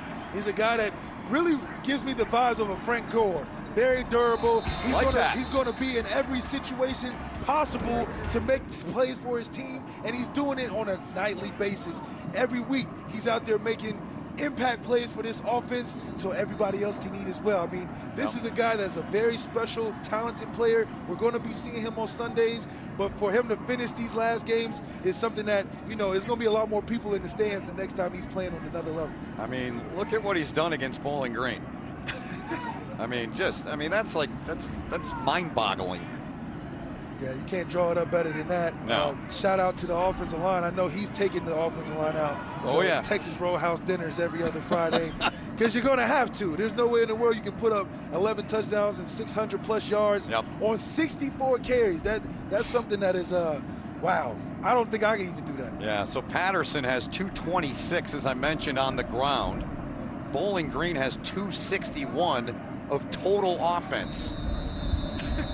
Just a dominating performance by Buffalo here tonight. They came in averaging 45 points a game. Still with a quarter left. Mcnulty sends it deep. Denley back there, see if he can make a play in the return game for Bowling Green. And he's tripped up just over the 20, about the 22-yard line. They take him down there. Coming up next, join the Inside College Football crew and keep you updated on everything happening around the nation in college football and deliver the top headlines of the day right here on the 24-hour home of CBS Sports Network. Adam Zucker's got the gang ready to roll in New York. He's texting a little bit with Adam at the half, and man, that half was over quick, Benny. Said it sure was. So you got 1:06 remaining here in the third quarter. All Buffalo, 35-3. Andrew Clare, he's going to get the football here for Bowling Green. One thing that Scott Loeffler wants to be able to do once he gets the personnel in here and just continues to try to rebuild is flat out run the ball. I mean, he did go to Michigan. He played at Michigan. That's always been a staple of Michigan over the years, and it certainly was under Lloyd Carr and going back even to Bo Schembechler. When you're playing in the Midwest or even the MAC conference, running the ball is at a premium because it's going to get cold out here. I mean, we're experiencing a little bit of that.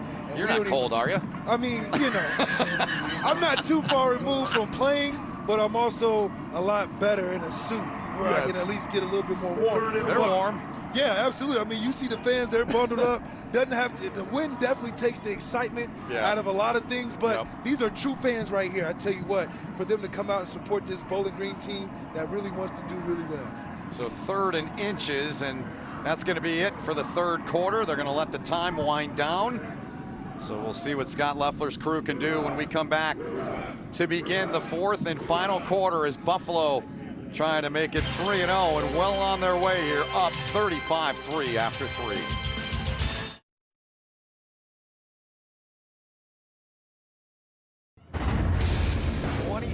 Carries, 226 and 3 touchdowns tonight. Jarrett Patterson has just terrorized Bowling Green the last couple of years. Oh man, it's not too much you can say more about such a guy like Jarrett Patterson.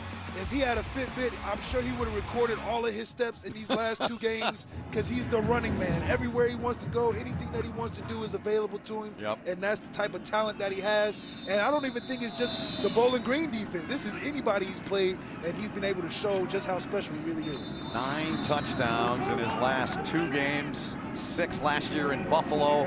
A hat trick tonight for him. He may be done for the night.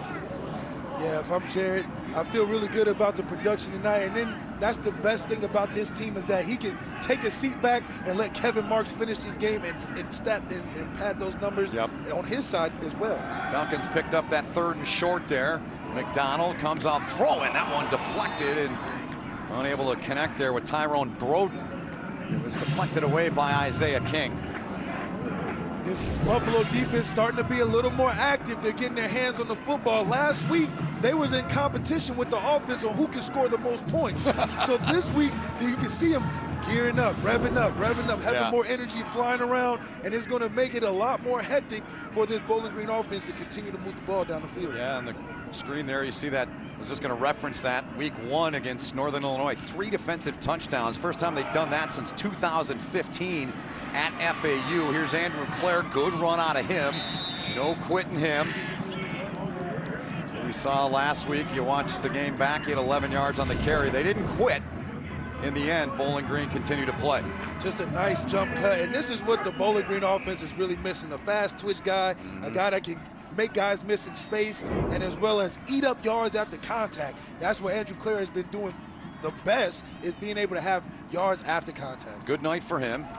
14 carries, 85. Here's Denley. Bryson Denley does a little bit of everything for this Bowling Green team and trying to contribute however he can. Last year was 1st with 544 rush yards, 3rd receiving yardage, 267. He was one of 9 in the country that had at least 250 yards rushing, receiving, and returning. So he's a hybrid guy that can do a little bit of everything. They're going to give him a run here. And he's going to pick up the 1st down. We haven't seen much of Terrion Stewart here in the second half. We haven't seen him at all in the second half. Yeah, well, Bowling Green hasn't had the ball that many times either. So, you know, when you have such a solid running back in Andrew Clare, you want to be able to get him the ball as much as you can with a struggling offense. And then you have a Denley who, that's what makes football fun. When you can play multiple positions and have an impact and fly around and catch the ball, run the ball, and do different things.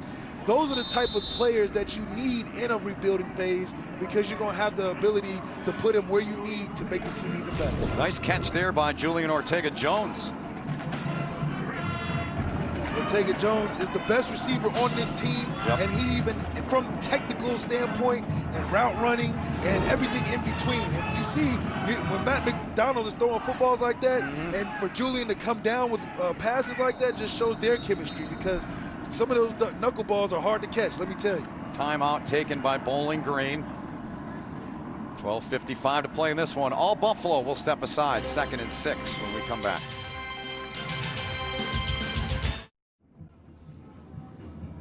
A little more than 2 minutes gone by here in the 4th quarter. It's 35-3 Buffalo on top of Bowling Green. And Terry Malone, longtime coach. I mean, he's been all over the place. NFL, Super Bowls, coached at Michigan for an awful long time with Lloyd Carr. And he told us something yesterday. He said to us on the call, he said, guys, can I tell you something here before I say goodbye? And we said, absolutely. And his father-in-law, Tom Colliner, passed away on Monday at the age of 86. He had battled Alzheimer's for 3 years. And Tom played on arguably the greatest team in Bowling Green history in '59, undefeated small college national champs. And this one downfield, there's a flag on the play. And just to finish that thought on Tom Colliner, Terry Malone's wife Ann, that's her father, so near and dear to the program here at Bowling Green, and send our thoughts and condolences out to the families. So Javante Kinsey was the receiver down there for Malone's offensive group. E.J. Brown was on the coverage.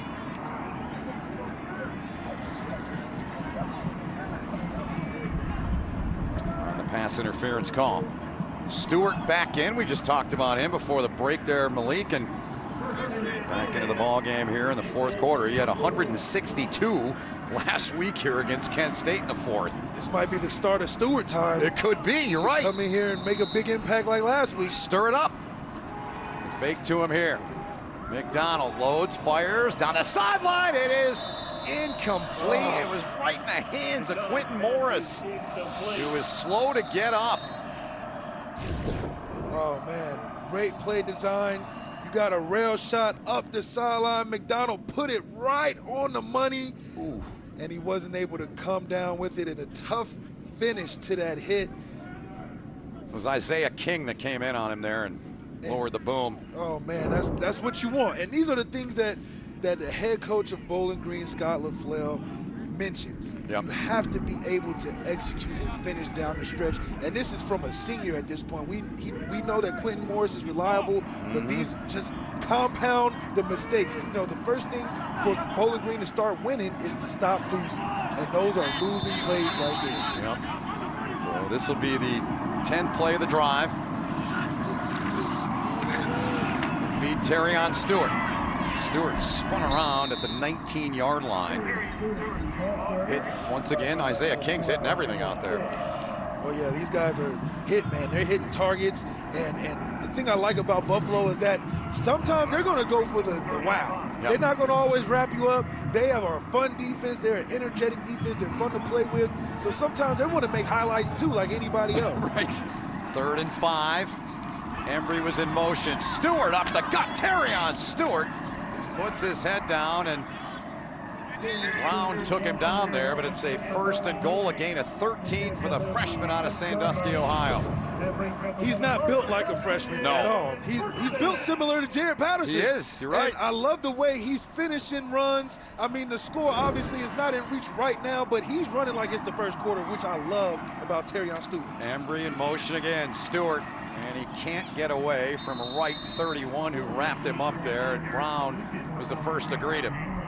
So, you know, we talked a lot about Stewart in the first half, and when he was in there, I mean, he's a young man that doesn't really know his parents. He was adopted, brought in. As Scott LaFleur said, the family saved his life.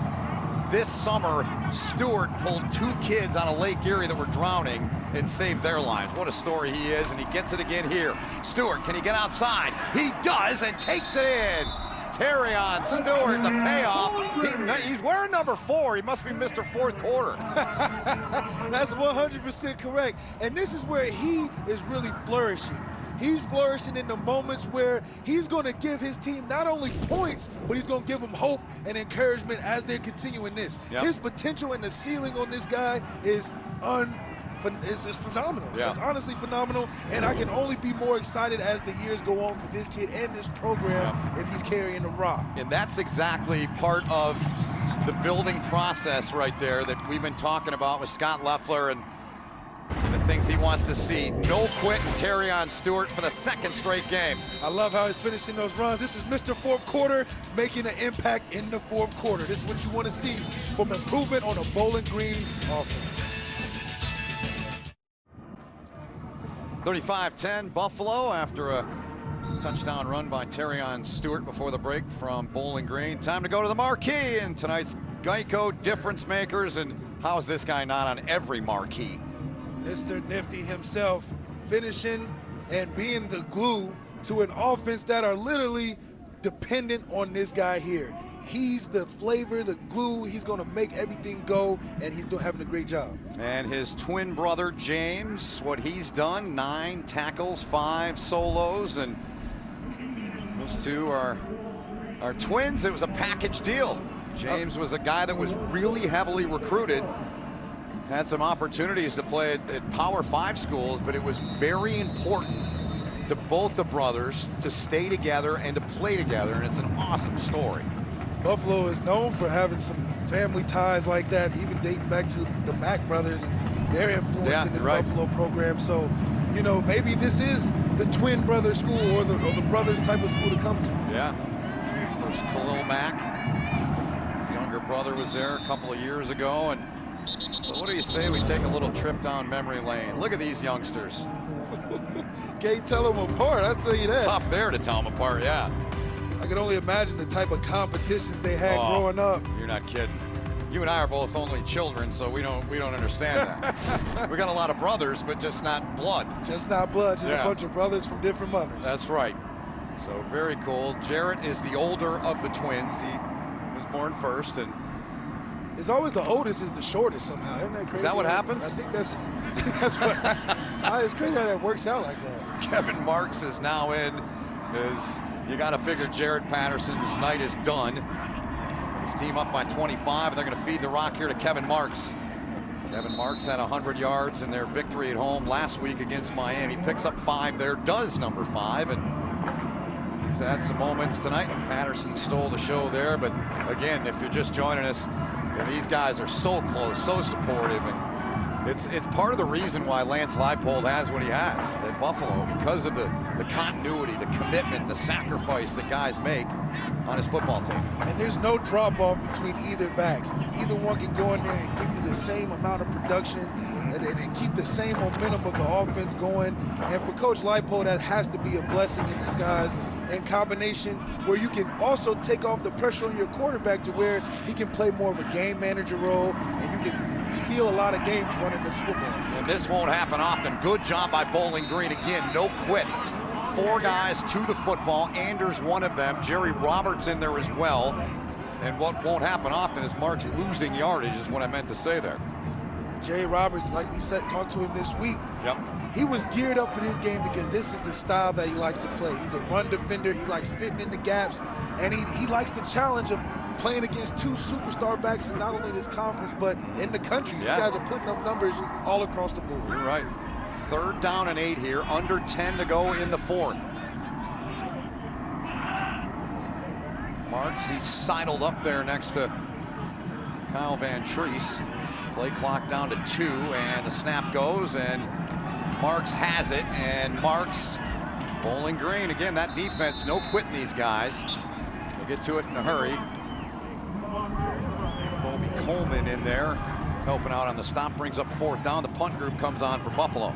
And these drives are ever so important. I know the score is not as close as they probably want, but these are the type of drives where they're putting in the effort in the 4th quarter to stop the defense, not just allow them to continue to do what they've been doing all game. And that builds on the rebuilding process of what you want to see if I'm the head coach. Yep, you're right. So Finnegan's on, just the 2nd time he's punted. 3 games he's punted. This will be his 10th punt. Jake Rogers is back at his own 34-yard line. They come after Finnegan. Short punt, and it goes out of bounds just over the midfield line with 8:49 left here in the 4th. 32-yard punt from Finnegan. We'll come back with Bowling Green on offense right after this.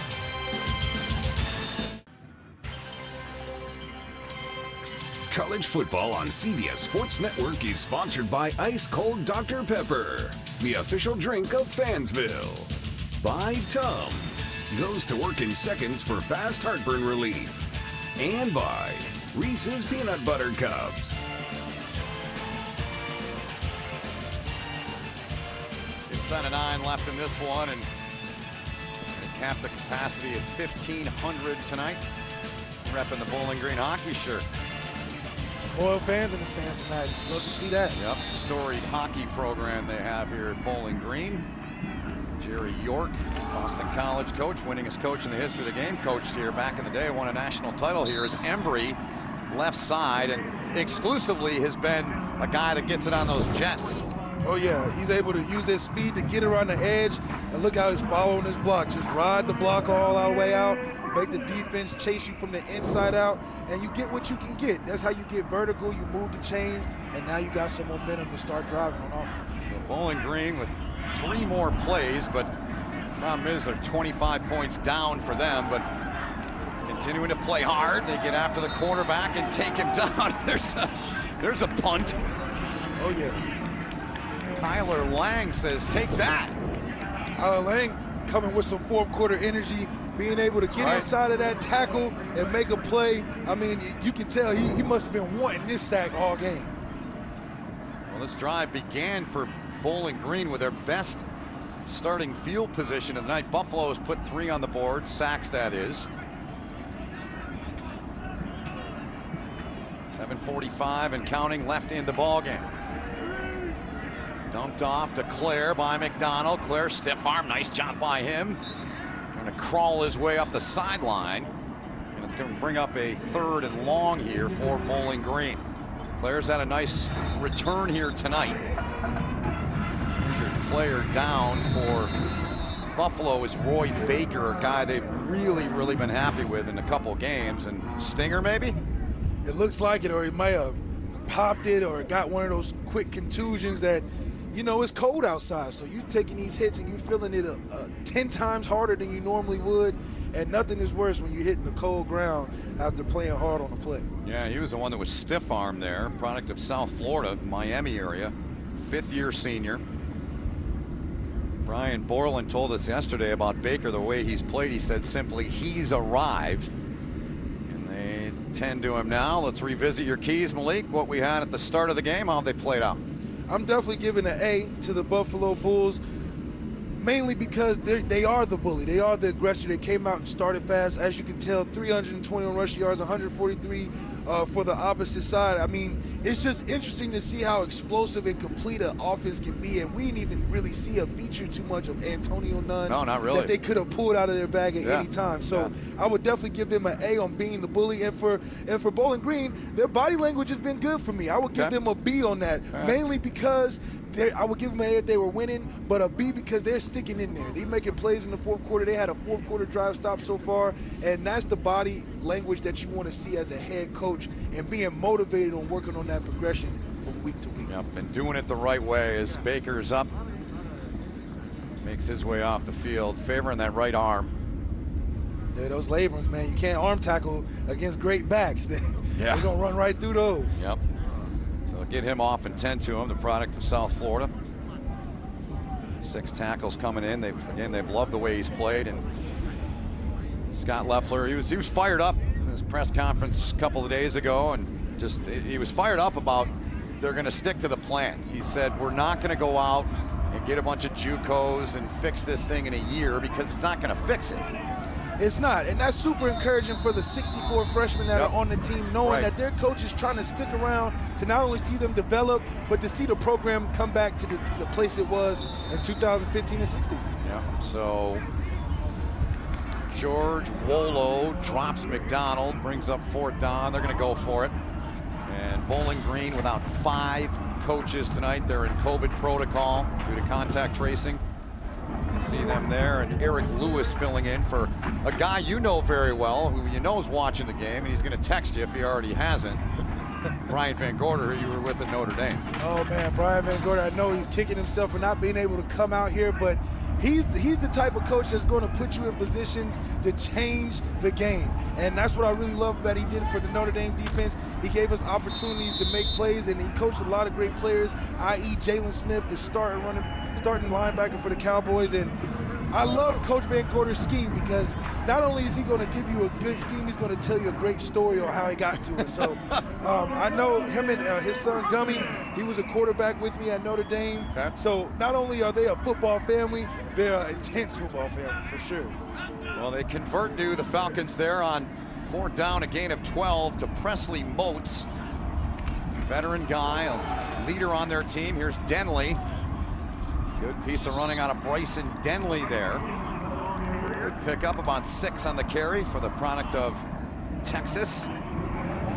7 career touchdowns. He's rushed 4 times for scores, caught 3 others. It's a good opportunity for the Bowling Green offense to execute, getting closer to the red zone. Yep. This is where you have to punch the ball in. You can't win by playing soccer and kicking a bunch of field goals. You're going to have to be creative enough to find ways to get it to the end zone. You're right. Denley left side, and I mean, every single snap here for Bowling Green is very, very important. I mean, they're all important. I'm playing 6 games in the conference, but when you're trying to rebuild a program like Scott Loeffler is and the project ahead of him, every single snap matters. You're evaluating everything. You want to see how the guys are playing throughout the game. Yep. It's one thing to make the explosive plays, but it's one thing to play the entire 4 quarters. And this is where it counts, because you're not going to win the game, clearly, but you're going to have the coaches that are evaluating you from every play. When you get in those position rooms, they're not going to be nice to you. They're going to point out the flaws because they want this program to be better. 3rd and a yard, and Terrion Stewart, the freshman out of Sandusky, Ohio, picks it up, has a touchdown here. Their only touchdown of the night came in the fourth. I mean, you got to start calling this kid Mr. Fourth Quarter. He's wearing number 4. He's been great in the last 2 games in the fourth quarter. I mean, his numbers aren't as eye-popping as last week, 7 for 34, but he's looking good. Here's a pass play, and it is reeled in. Diving for the pylon is Morris, and they signal touchdown. So Quentin Morris, you can be sure they're going to look at this. They look at every scoring play. 21 yards if it stands, and the Falcons stick one in the end zone to make it 35-16. Great job by Quentin Morris, making up for the drop in the last drive that gave him a score. Look at how he's able to finish the run and finish the play. Full speed.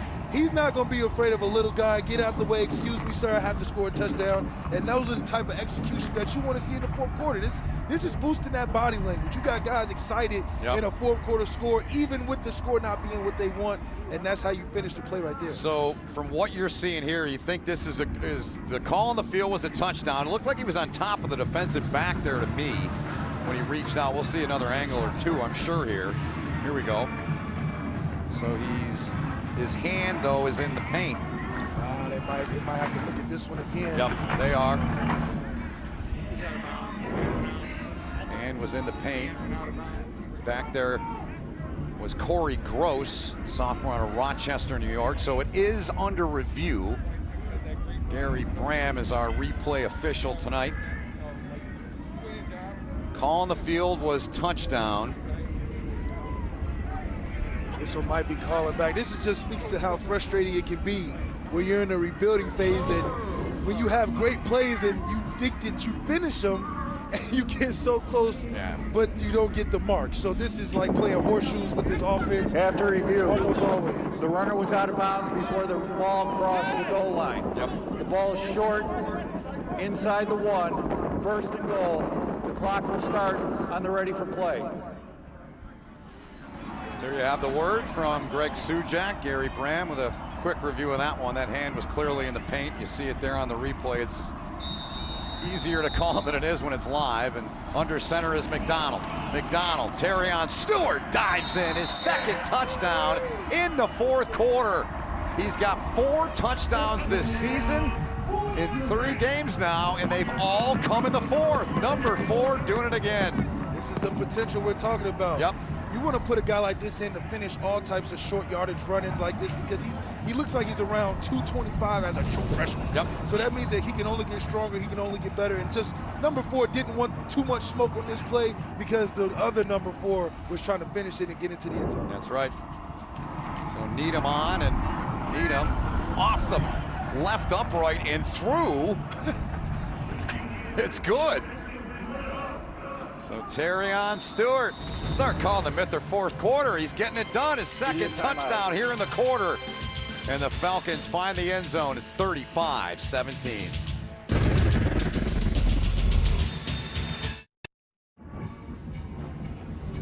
Well, the Patterson twins out on the field here for the kickoff coming from Bowling Green. We'll take a peek at the standings in the Mid-American Conference in the East. So Buffalo looking to move to 3-0. Kent State is 2-0. They're playing Akron. And that game's at the half, 35-28. Dustin Crum, he's having a Malik Zaire type night. 17 for 17 for 3 Bills at the half. Oh yeah, that sounds about right. That sounds about right. It sounds like they're playing 7-on-7 out there. If you're scoring that many points in a half, you got some pretty hot quarterbacks out there playing. So 63 points. It's the highest scoring first half in a MAC game since 2012. When Miami led Akron 35-28. This one 35-17, 4.5 to play here in the ball game. And Antonio Nunn, I believe, was back there.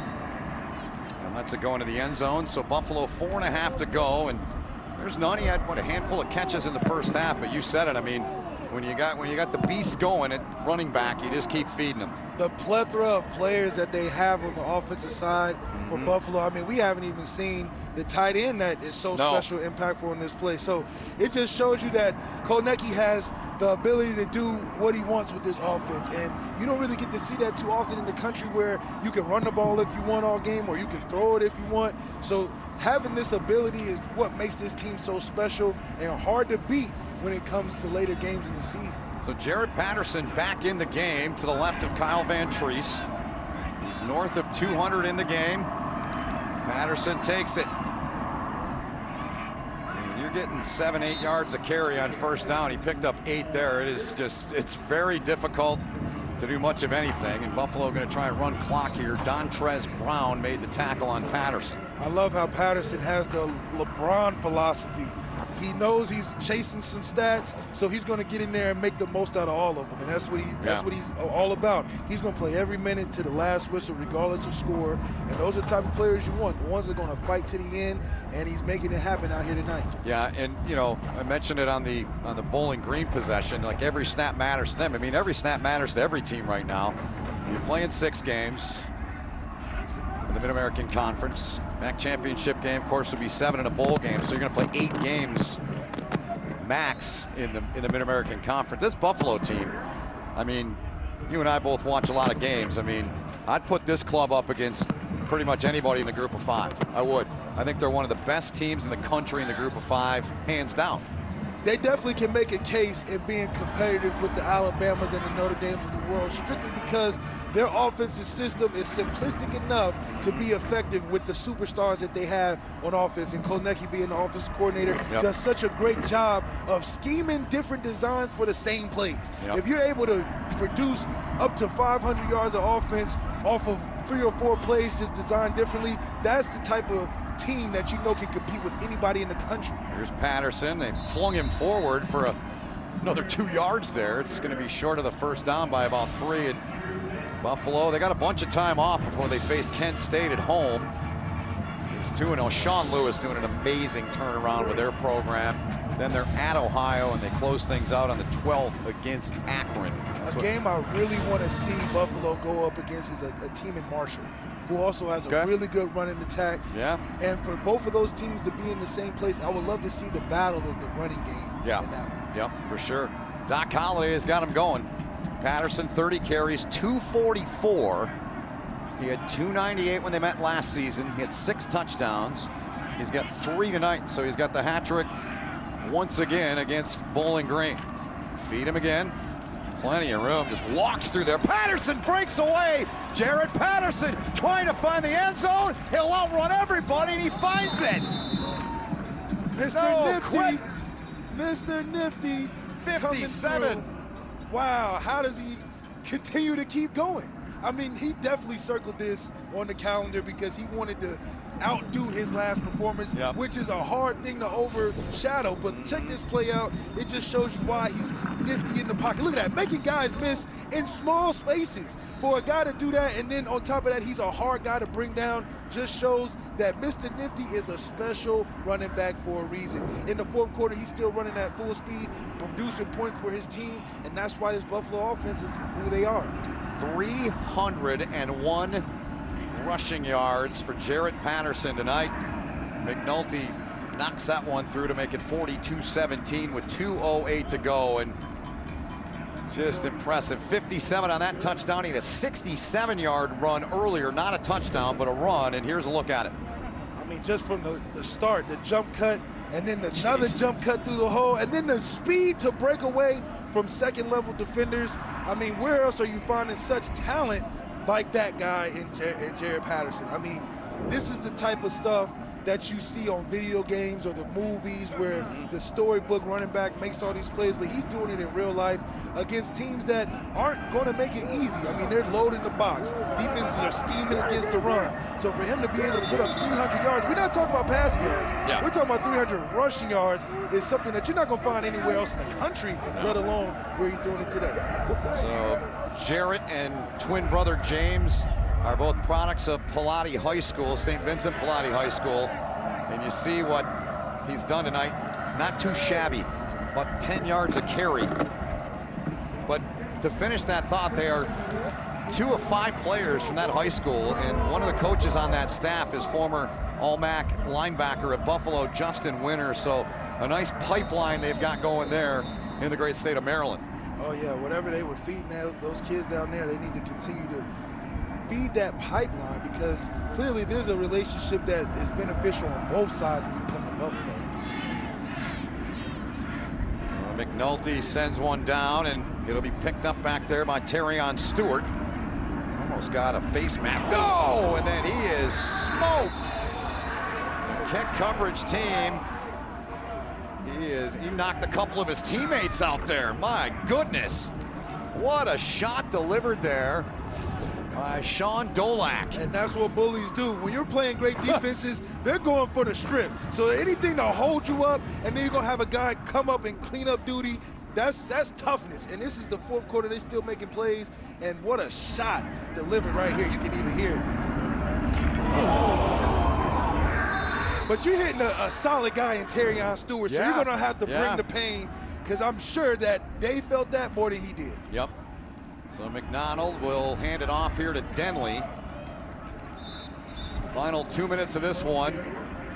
Buffalo hits the 40-point mark for a 3rd straight game. And how about this on Jarrett Patterson? 10 touchdowns in his last 2 games against Bowling Green. He's the first player to score 9 or more touchdowns in a 2-game span. Since Kalen Ballage at Arizona State had 9 from 16 to 17 against Texas Tech, he had 8 in one game, 8, and 1 in the other. Just ridiculous numbers. They might have to put a statue up there with numbers like those compared to anybody else in the country. Yeah. That's pretty impressive. That is incredible. Rogers goes in motion here. Final 75 seconds of this one. Denley left side. You like to see that if you're Scott Loeffler. It's right now, you got to just hang your hat on the positives you're seeing. There's so many negatives for them, unfortunately, as Rich Miller, the product of Detroit, made the tackle. I mean, it's really the way you got to approach it, right? If you're Scott Loeffler.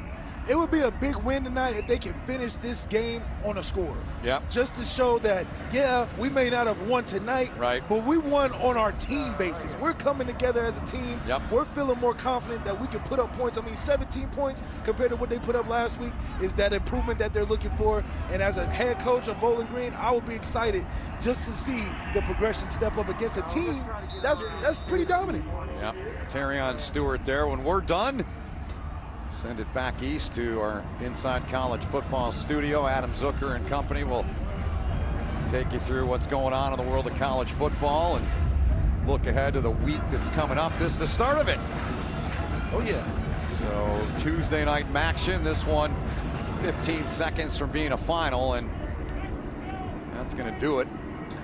Bowling Green and Buffalo shake hands. The guys will slap some hands for those that know each other. Lance Leipold there coming out in the blue coat. Buffalo head coach with Scott Loeffler. And Jarrett Patterson, 301 yards rushing. 298. You said it, Malik. He wanted that record. He got it on that 57-yard run. He continues to dazzle and impress. A quick thought from you before we say so long, my friend. Well, this was definitely a matchup of David versus Goliath, but I love the way that Bowling Green fought. We knew what we were expecting from a Buffalo team on offense and defense. They came and did what they were supposed to do, but I was very encouraged watching this Bowling Green team fight against a team that has superstars. I mean, there's superstars across the board. All right, so let's take a look at the updated MAC standings in the East. The East going tonight. The West teams will play tomorrow, but Buffalo 3-0. Kent State, they're in a real shootout with Akron now, and they're right behind them at 2-0. Oh yeah, this would be a great finish. Buffalo maybe come on top of this division, but at the end of the day, all these teams are getting better each and every year. Yep, so that's gonna do it here from Deutsch Perry Stadium, Bowling Green, Ohio. For Malik Zaire, all of our crew, Kamani Morales, our producer, John Coleman, our director, and everyone involved. My name is Ben Holden. This has been a presentation of CBS Sports Network. 24-hour home of CBS Sports. Let's now get you back to New York. Adam Zucker, Brian Jones, Rick Neuheisel, Randy Cross, and Aaron Taylor in our New York studio for Inside College Football. Let's go!